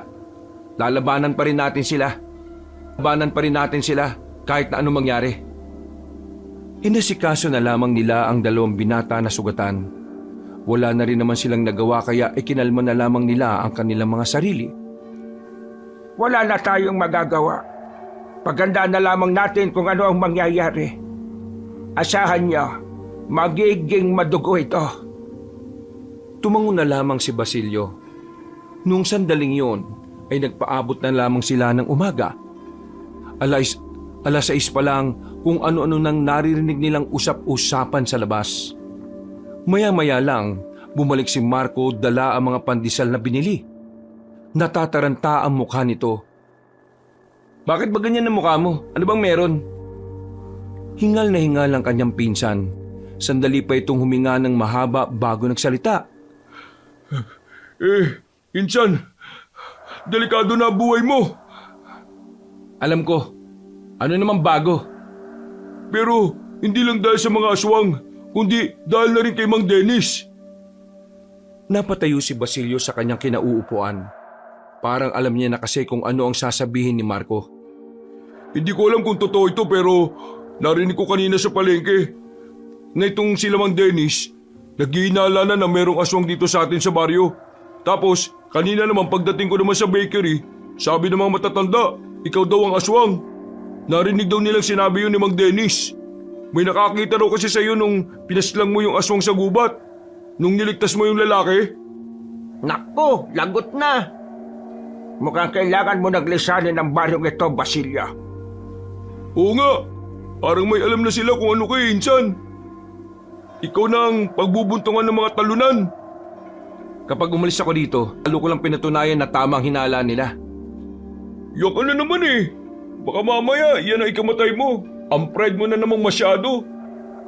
Tingin ko tama naman si Basilio. Kapag bigla siyang nawala, iisipin ng mga tao na nakatunog na si Basilio kaya siya umiwas. Mas lalong magiging mainit ang mga tao sa kanya. Tandaan mo, Marco, kapag ang isang tao may tinatago, hindi dapat siya ang nagtatago. Ha? Ay naku, ewan ko sa'yo. Basta ako, nag-aalala lang ako para sa kaligtasan ng pinsan ko. Alam kong malakas ka ha. Alam kong kaya mo naman silang lahat. Ang inaalala ko lang, paano kung mapilitan kang paslangin sila? Eh di nagkaroon ka pa ng kasalanan ngayon. Hindi kasalanan ng pumaslang ng mga taong magtatangka sa buhay mo. Lalo na kung ipinagtatanggol mo lang ang sarili mo. Hayaan natin si Basilio. Tingnan natin kung ano ang mangyayari. Magtiwala tayo sa kanya. Wala nang nagawa pa si Marco. Napapakamot na lamang ito sa ulo at parang batang nagmamaktol sabay kain ng pandesal. Nanatiling matigas si Basilio. Sa kalagitnaan ng mga naririnig nilang usapan sa labas, hindi ito patitinag. Kailangan niyang ipakita na wala siyang tinatago para hindi maginala ang mga tao. Dakong 8:00 ng umaga matapos nilang mag-almusal, malayo pa lang ay natanong na nila ang grupo ni Mang Dennis na paparating. Aminado si Basilio na kahit papaano may nararamdaman na rin siyang kaba sa kanyang dibdib. Pero pinipilit niyang ikalma ang sarili. Anong dahilan at bakit ka naparito? Ang pinuno ng mga manunugi sa Cantigero. Tumingin na muna ng seryoso sa kanila si Mang Dennis at tila pinasadahan ito ng tingin si Basilio mula ulo hanggang paa.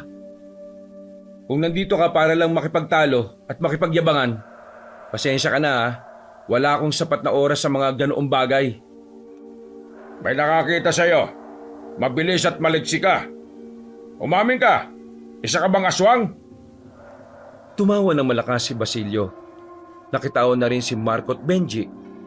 Kailangan nilang mas galingan ang pagpapanggap para hindi makahalata ang matandang lalaki. Mang Dennis, mukha yatang masyado ka ng kinakain ng sistema mo ha. Paano mo naman masasabing aswang ako? Naniwala ka naman kaagad sa isang tao na wala namang alam sa anting-anting. Malamang sa malamang, malakas ako, mabilis ako, dahil may bago akong anting-anting sa katawan ko. Pinakita pa ni Basilio ang pulseras na bigay sa kanya ni Mang Narciso. Pero tila hindi pa rin nila nakumbinsi si Mang Dennis. Malabong maniwala ito kaagad. Bukod kasi sa galit ito sa kanya, inggit din ito sa binata. Kung hindi ka aswang, kumain ka nga ng bawang. Sandali lang. Ano naman ang kapalit nito kapag napatunayang hindi naman talaga aswang si Basilio? Hindi kami papayag na pupunta lang kayo rito para magbintang. At kapag hindi napatunayan, aalis na lang din kayo basta. Kapag hindi nyo napatunayang aswang si Basilio, gusto ko magkaroon din ito ng kondisyon. At anong kondisyon yon, Narciso? Sasabi kayong lahat sa amin. At ikaw, Dennis, wala kang magagawa kundi ang sumunod sa utos namin. Nagbulungan na ang mga kasamahan ni Mang Dennis. Tila hindi nagugustuhan ng mga iyon ang ideya ni Mang Narciso. Sige, papayag ako. Lihim na nabigla si Basilio. Sa sinabing yun kasi ni Mang Dennis, napatunayan niya na talaga namang siguradong sigurado si Mang Dennis sa binibintang nito. Nakakatinginan na silang apat ng mga sandaling yon. Pare-parehong kinakabahan. Dahil kapag nagkataon, maaaring magkaroon ng kaguluhan sa pagitan nila. Pero kapag napatunayan ko na hindi tao kundi aswang itong si Basilio, gusto ko kayong apat. Sabay-sabay namin kayong puputulan ng ulo sa harapan mismo ng mga tao. Bakit parang napaka-brutal naman yon? Bakit? Natatakot ba kayo? Kung talagang wala kayo itinatago, di ba dapat mas malakas ang loob ninyo sa kahit na anumang kondisyon? Sige, pumapayag ako. Kung talagang yun na makakapagpatunay na hindi ako aswang, sige. Pero itong tatandaan mo, Mang Dennis, gagawin kitang bata kapag nagkamali kayo ng bintang. Kita nilang napalunok ng laway si Mang Dennis. Sandali silang nagkatitigan. Nababasa ni Basilio na sa mga tingin na yon, kita niya na punong-puno ng kumpiyansa si Mang Dennis. Kinakabahan na siya. Hindi niya alam kung paano siya kakain ng bawang nang hindi naaapektuhan. Ikuha niyo ako ng isang bawang. Bilis! Isang sandali lang, inabot na nito agad ang bawang sa binata. Paghawak pa lang ni Basilio, naramdaman na kagad niya ang kakaibang init ng bawang. Para siyang mapapaso. Pero kailangan niyang tiisin yon. Kung hindi, lahat sila ay malalagay sa alanganin. Kakainin ko ito. Nagpakita ng nakakalokong ngiti si Basilio, pero sa loob-loob niya ay kinakabahan na siya. Nang isubo na niya ang bawang, naramdaman niyang bigla ang enerhiya na nagmumula sa kanyang espada. Tila tinulungan siya nito para hindi masunog ang bibig niya sa bawang. Nagawa niyang kainin niyo ng normal. Nang walang nangyaring masama sa kanya. Dahil doon, nanlaki ang mata ni Mang Dennis. Hindi ito makapaniwala na nagkamali siya ng hinala. Napapailing ito dahil sa pagkapahiya. Mababakas agad ang namumuong inis at galit. Paano ba yan? Nakain at nanguya ko pa ang bawang. Handa ka na ba maging parte ng grupo namin? Mautusan na rin kita, Mang Dennis, sa wakas! Hindi! Hindi ako papayag! May mga aswang na kayang tisin ang paso ng bawang. Kaya gusto kong subukan pa ang ibang pamamaraan. Sa puntong ito, nakaramdam na naman ng kaba si Basilio. Hindi na niya kasi alam kung papaano pa siya makaliligtas sa susunod na pagsubok. Wala tayong napag-usapan na pwedeng ikalawang pagsubok. Kaya naman, Dennis, aminin mo na lang sa sarili mong nagkamali ka. Na nagkamali ka ng sagap ng impormasyon. Hindi aswang si Basilio. Siraulo lang ang taong mag-iisip ng ganon sa kanya. Kung talagang wala kayo itinatago, idaan natin to sa pangalawang pagsubok. Sobra na ang ginawa mo. Hindi na pwede. Hayaan natin siya. Kung yun ang makakapagpatahimik sa kalooban ni Mang Dennis, pagbigyan natin. Pero kapag nabigo na naman kayo sa pangalawang pagsubok, ang gusto ko na rin kondisyon ay kunin na rin ang inyong mga buhay. Uy, Basilio! Nakataya rin naman ang buhay natin Kaya dapat, buhay rin nila ang nakataya. Huminga ng malalim si Mang Dennis. Kita rin sa mukha nito ang kakaibang kaba na hindi nakikita ni Basilio noong nasa kampo pa siya. Ay, sige. Buhay sa buhay. Itataya ko ang buhay naming lahat. Agad na nagkaroon ng reaksyon ng mga kasamahan ni Mang Dennis. Tutulo mga yon sa ginagawa ng matandang manunugis. Pero wala rin namang magawa ang mga yon dahil desidido na ang kanilang pinuno. Ikuha niyo ako ng hilaw na karne o mas maganda, buhay na manok. Sa puntong ito, bigla na lamang nakaramdam ng gutom ang lalaking si Basilio. Narinig pa lang niya ang buhay na manok, tila ba natatakam na rin siya sa ideyang yon. Muling lumunok ng laway ang binata. Hindi na kasi niya alam kung ano na ang mangyayari pagkatapos nito. Anong gagawin mo? Anong gagawin mo? Ipapakain mo sa kanya ang buhay na manok? Paano niya kakainin yun hindi naman siya aswang? Kumalma ka lang, Narciso. Hindi ko naman sinabing ipapakain ko Ipapaamoy ko lang sa kanya kung gaano kasarap ang dugo ng isang hayop. Papalag ako sa gusto mo, Mang Dennis. Kung ito lang ang natatanging paraan para mamatay ka, gagawin ko. Biglang nawala ang ngiti ni Mang Dennis sa sinabing yon ng binata. Sa hindi malamang dahilan, tila nagkaroon ng pag-aalinlangan ng matandang si Dennis. Tila napagtanto nito bigla na isang malaking kalokohan ang gagawin niya. Kaya naman, kahit labag sa pride nito, binawi nito ang gusto niyang mangyari. Marami pang paraan para malaman kung ano ba talaga ang tinatago mo. Oh, bakit bigla ka yatang umatras? Natatakot ka bang mamatay kasi wala naman talaga kayo mapapatunayan? Huwag ka masyadong magpakampante, boy. Sisingaw din kung ano man ang baho mo. Kung sakali mang sumingaw yon, hindi mo na yun maaamoy.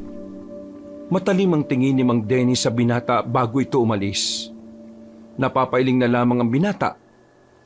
Nang mawala na ang mga yon, nakahinga na rin ng maluwag si Basilio. Akala ko talaga, mayayari na tayo Mabuti na lang magaling makipaggamunan tong si Mang Narciso at si Basilio. Kapag alam niyong malakas manindak ang kalaban niyo, mas malakas kayong manindak kaysa sa kanya. Lumipas ang 5 araw. Himala na walang pakiramdam ang mga aswang. Hindi na rin sila ginugulo ng grupo ni Mang Dennis. Sinamantala nila ang mga araw para paghandaan ang maaring biglang paglusob ng mga aswang. Kahit na papaano, nakakuha na rin sila ng mga tao na makakasama nila. Marami silang naakay mula sa baryo ni Mang Narciso. Naturuan na nila ng mga galaw ang mga yon at marurunong na rin namang humawak ng sandata. Mang Narciso, ayos lang talaga na hindi na muna natin papupuntahin dito yung mga kasamaan natin. Kapag uusapan nga namin ni Basilio na huwag na muna, kailangan din kasi nilang bantayan ang baryo namin. Ngayong alam na ng mga aswang kung sino ang kalaban nila. Malamang sa malamang, pupuntirihin na nila ang lugar namin. Saka lang sila pupunta rito kapag nagbigay na tayo ng sinyales. Isa pa, malapit lang naman. Benji, nakita mo ba si Marco? Lumabas yung kanina eh. Ang sabi niya, bibisita lang daw siya sa inyo. Sa isa niyo pang tiyo. Ganun ba? Pumasok na lamang si Basilio sa loob ng bahay. Sinarado niya sandali ang pintuan. Palihim niyang pinagmasdan ng kanyang dibdib. Unti-unti na kasing lumalabas ang pagiging aswang niya roon. Para bang hindi na niya nakukontrol ang paggapang ng itim na balat sa Pero iniisip na lamang niya na baka dahil yon sa malapit na ang kabilugan ng buwan.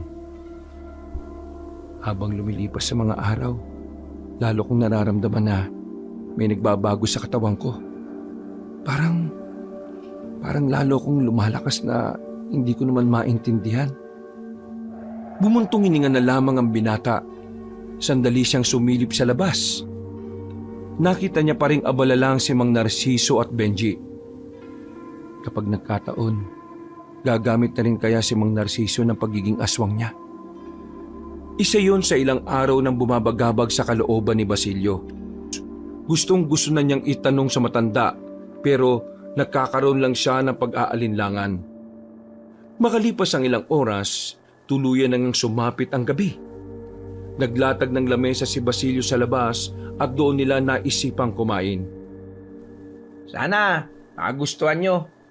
Nung nabubuhay pa kasi si Kuya Martin, siya ang nagturo sa akin ng luto na ganyan. Masarap nga talaga magluto ng adobo yung si Martin no? Mabuti naman at naituro niya sa'yo. Nakakamiss rin kasi talaga yung lasa ng luto niya Oo, naalala ko pa nga noon. Walang-wala ako. Pinuntahan niya ako dito. Bigla na lang siyang nag-abot ng karne. Sabi niya ako ang magluto. Di yan nangyari, hindi masarap. Kaya ayun, ang daming natira. Pinakain na lang namin sa aso. Nagtawanan sila sa sinabing yon ni Basilio. Pero ang tawanan na yon ay nawala nang mapansin nila ang liwanag sa hindi kalayuan. Pare-pareho silang nagtaka kung ano yon. Tumayo sila. Nanlalaki ang mga mata nila nang mapagtantong ang mga paparating ay ang mga grupo ni Mang Dennis. May mga dalang sulo ang mga yon. Kitang-kita rin nila ang mga sandata ng mga yon. Sa puntong yon, alam na kagad ni Basilio kung ano ang mangyayari. Mukhang di talaga sila naniniwala na hindi ka aswang, Insan. Anong gagawin natin ngayon? Ano pa? Di, tumakas na. Sa likod ng bahay, sa likod tayo dadaan. Ang mga sandata nyo, dali nyo. Paano tong niluto ni Benji? Ang sarap pa naman. Sige na, dalin mo kung gusto mo. Kanya-kanya na silang dampot ng mga espada nila. Bago pa makalapit sa kanila ang mga manunugis, nakaalis na sila ng bahay. Dumaan sila sa likuran kung saan patungo na yon sa kagubatan. Habang tumataka sila, narinig pa nila ang sigawan ng mga kasamahan ni Mang Dennis. Talagang tutuluyan na sila ng mga yon kung hindi sila nakaalis doon. Buong akala nila ay makakaligtas na sila sa mga yon. Pero nang nasa gubat na sila, naramdaman ni Basilio na nakasunod pa rin pala ang mga manunugis. Sa puntong ito, nakita na sila ng mga yon. Tinira na sila ng mga palaso. Mabuti na lamang Kaya nahihirapan ang mga humahabol sa kanila na patamaan sila. Visit ka talaga, Marco. Sabi ko, damputin mo yung sandata mo eh. Bakit kaldero yan? Sabi mo kasi daling ko ito eh. Saka, dala ko din naman yung espada ko. Nahihirapan silang patamaan tayo doon. Doon tayo. Mas maraming puno doon. Nang kakaunti na lang ang distansya nila kina Mang Dennis, nagulat na lamang si Marco at Benji nang buhatin silang dalawa ni Basilio at ni Mang Narciso. Uy, anong gagawin nyo? Para mas mabilis tayo. Mang Narciso, babaan nyo na lang ako kaya. Kaya ko naman eh. Kung ano man ang nakikita ninyo, huwag nyo nalang pansinin. Mang Narciso, paunahan, tara! Biglang tumakbo ang dalawa. Nanlalaki ang mga mata ng dalawang binata nang mapansing kakaiba ang pinapakitang lakas ng matandang lalaki. Mang Narciso, bakit ang bilis mong tumakbo? Nalulula ako sa iyo ah. Makalipas lang ang 2 minuto, tuluyan na nga nilang naiwan sila Mang Dennis. Ang kaso nga lang, nang marating na nila ang malawak na kapatagan, nakita nila sa kabilang paanan ng bundok ang mga aswang. Kasama ng mga yon na matandang babae na si Maxima. Napatigil sila. Dapat siguro talaga, kasama na natin ang mga tropa natin eh. 4 lang tayo oh. Tapos may mga umahabol pa sa atin. Huwag kayong mag-alala. Ako ang bahala kumausap kay Maxima. Ay, magkakilala kayo? Mag-ex sila. Ex? Ex niya yung aswang? Aswang din si Mang Narciso. Si Mang Narciso, aswang? Tumigil din ang mga aswang nang kakaunting distansya na lang ang layo nito sa kanila. Maxima, makinig ka sa akin. Alam kong hanggang sa mga sandaling ito mahal ka pa rin ako sa'yo. Dahil kung hindi ka naman aatras nung gabing yun eh. Itigil mo na ito, Maxima. Nakikiusap ako sa'yo. Alam kong may mga gusto kang mangyari. Pero matanda na tayo. Isuko mo na ang mga pangarap mong pagharian ng mga aswang ang mga tao. Iba na ang panahon ngayon. Marami nang umusbong ng mga kokontra sa pangarap mo. Pangarap mo na alam mong una pa lang ay hindi naman makabubuti sa lahat. Kaya sige na, pakinggan mo ako at magbagong buhay ka na. Tutulungan kitang makapagsimula ulit. Hindi ka pa rin nagbabago, Narciso. Nasa kalooban mo pa rin pala ang pag-asang babalik ako sa dati. Pero ikinalulungkot ko. Dahil kahit na anong mangyari, hindi na babalik ang dating Maxima na nakilala mo. Lumipas na ang ilang dekada. Nagbago na rin ang pananaw ko dahil sa kalupitan ng mga tao. Magkaiba na tayo ng landas na tinatahak. Dahil kahit na naging aswang ka rin, mas pinili mong maging isang normal na nilalang. Wala rin namang ginawa, kundi maghasik din ang kasamaan. Kaya Narciso, ang gabing ito ay ang katapusan ng kung ano man ang namamagitan sa ating dalawa. Isa lang ang maghahari, ang mga tao o ang mga aswang. Yan ang realidad sa mga sandaling ito, kaya yon ang dapat mong isipin. Maxima, hindi pa huli ang lahat. May panahon ka pa. Hindi ka ba nakikinig? Sinabi ko nang wala na akong pag-asang makabalik pa sa dati. Itutuloy ko kung ano man ang aking nasimulan. At ipinapangako ko sa lahat ng kasama ko na kami ang magwawagi ngayong gabi. Mang Narciso, mukhang hindi na po talaga makikinig sa iyo yan. Kailangan na natin maganda. Tama po si Basilio. Wala na po tayo mapapala sa kanya. Pambira, ang tagal kasi ng usapan nyo eh. Nandiyan na tuloy sila Mang Dennis oh. Paglingon nila sa likuran, nakita nilang dumating na ang mga manunugis. Napatigil din ang mga yon nang madatnan nakausap nila ang mga aswang. Tingnan mo nga naman ang pagkakataon. Narito ang mga dapat naming iligpit. Hindi na kami pahihirapan. Sabay na namin kayong ihatid sa huli niyong hantungan. Mang Dennis, ang mga aswang ang kalaban natin. Ano? May sinasabi ka ba? Aswang ka rin naman, di ba? Di kalaban ka rin namin. Kung hindi ka makikisa sa amin, Dennis, maraming mawawala sa bilang ninyo. Huwag mo akong tinatakot dahil kayang-kaya namin kayong labanan ng sabay. Mang Dennis, huwag ka nga maging makasarili. Iniisip mo ba ang kapakanan ng mga kasama mo? Malakas ang mga aswang at ang kailangan natin ngayon ay magkaisa. Mukhang hindi yata nakakasundo ang mga dapat na magkakampi. Pwes, wala akong pakialam. Mas maganda nang makakasama kayong mailibing sa lupain na ito. Napapagitnaan sila ng mga aswang at mga manunugis. Nakaramdam na rin sila ng kaba. Kapag nagkataon kasi, sila ang unang mamamatay. Basilio, kagaya kanina, buhatin mo si Marco, akin si Benji. May ipit tayo rito. Talon na lang tayo ng mataas paalis dito. Parang gusto ko yan ah. Uy! Ano na naman ang binabalak niyo sa amin? Wala na tayong choice, pre. Patayin ang mga yan! Paslangin ang mga aswang! Paslangin ang mga traidor! Nang makita nilang magtatakbuhan na patungo sa kinaroroonan nila ang mga yon, lumundag sila ng mataas patungo sa gilid. Ikinagulat ni Mang Dennis ang nakita niya. Kaya naman hindi na nito napansin na nakalapit na pala sa kanila ang mga aswang. Malalakas at mababangis sa mga nakasagupang aswang ni Mang Dennis. Dahil dito, labis ay kinagulat ng pinunong manunugis ang pagiging alanganin nila sa laban. Dito, mas napagtanto na matandang lalaki na tama nga ang sinabi sa kanya ni Basilio. Pero dahil mas mataas pa sa ulap ang kanyang pride, hindi niya pa rin yun inintindi. Pinilit itong labanan ng mga aswang. Walang iya ka, Basilio! Linalo mo talaga ang lahat ng ito para maubos kami! Galit na galit si Mang Dennis, pero wala na itong magagawa dahil sila na ang unang kinalaban ng mga aswang. Makalipas nga lang ng ilang minuto, hindi makapaniwala si Mang Dennis na ang mga kasama niya ay nakahiga na halos lahat sa lapag. Hindi niyo ako kakayanin! Kahit na anong gawin ninyo, may hidang nilalang! Magsipaganda na kayo! Tayo na ang susunod na lulusobin ng mga aswang! Handang-handa na po ako! Winasiwas ni Basilio ang kanyang espada. Nakita ng lahat ang itim na usok na biglang pumalibot sa talim ng sandata ng binata.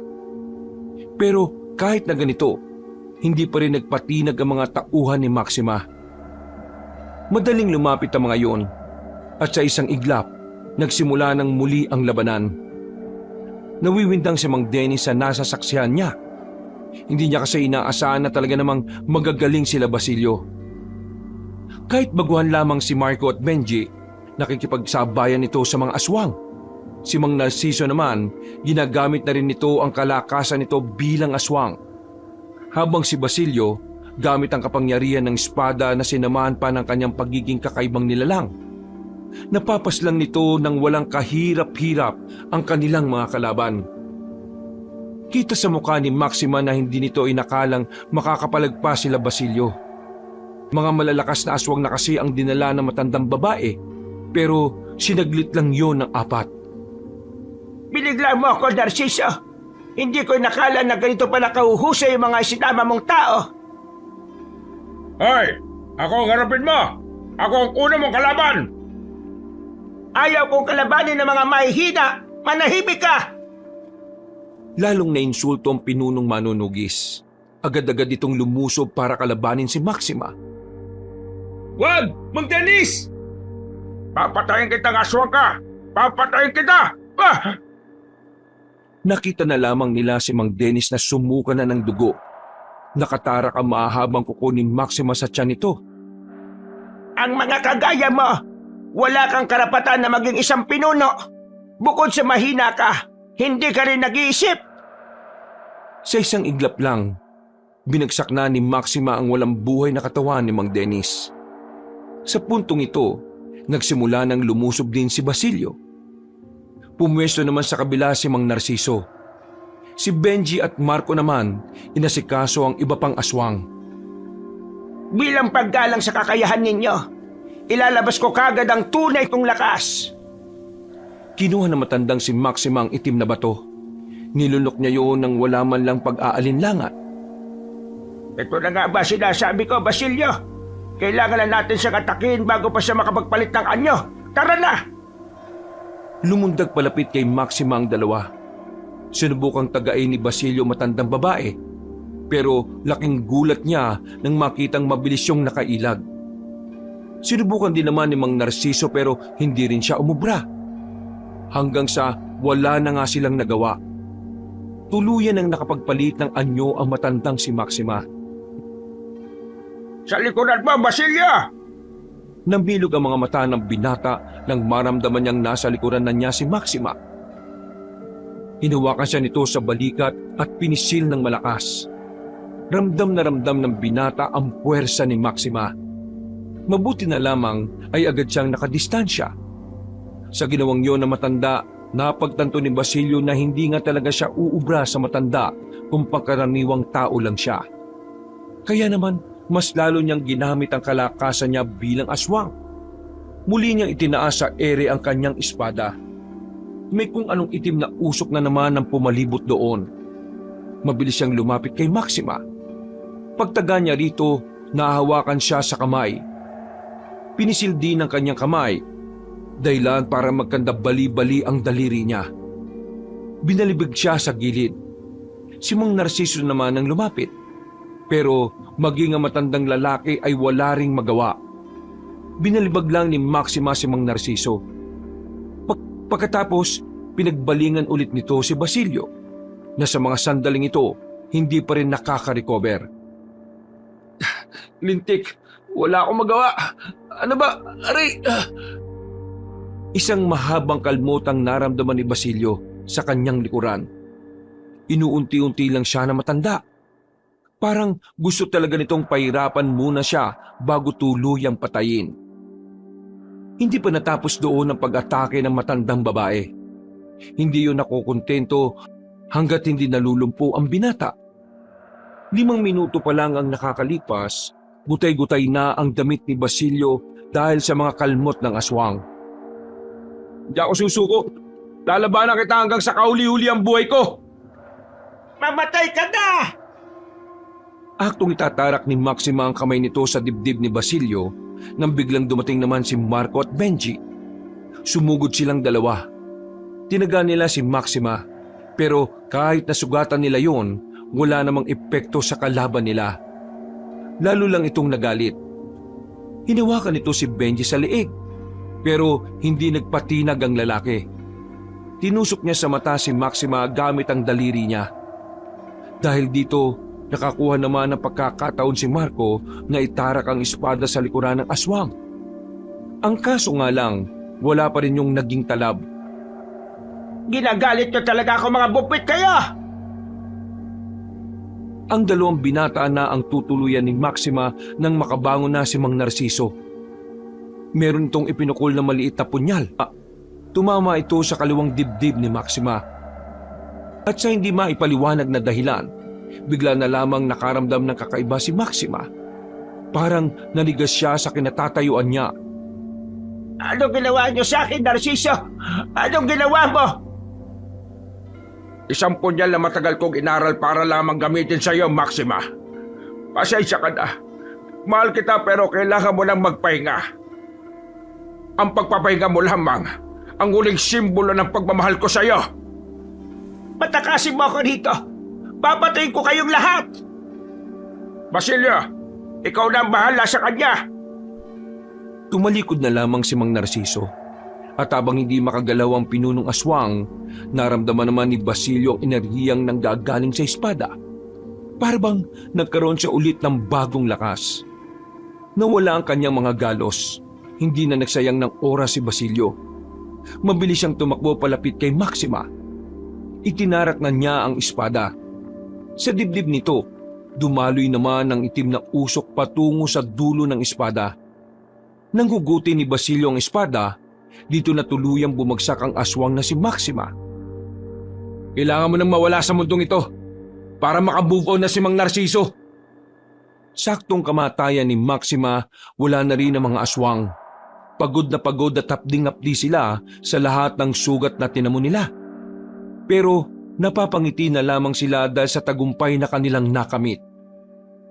Ilang araw ang nakalipas, sabay-sabay na inilibing ang mga manunugis na namatay. Kahit na naging masama sa kanila si Mang Dennis, binigyan pa rin niyo ng maayos at matiwasay na libing. naihatid ng payapa ang lahat sa huling hantungan. Hindi na naibalik sa dati si Basilio at Mang Narciso. Nanatili silang aswang at natanggap na nila ang katotohanan na mamamatay na lang silang yun ang kanilang kapalaran. Kinilala naman sila sa baryo. Lahat ng tao ay nagtiwala na sa kanila. Pero hindi pa rin nila sinasabi ang tungkol sa pagiging aswang ni Basilio at ni Mang Narciso.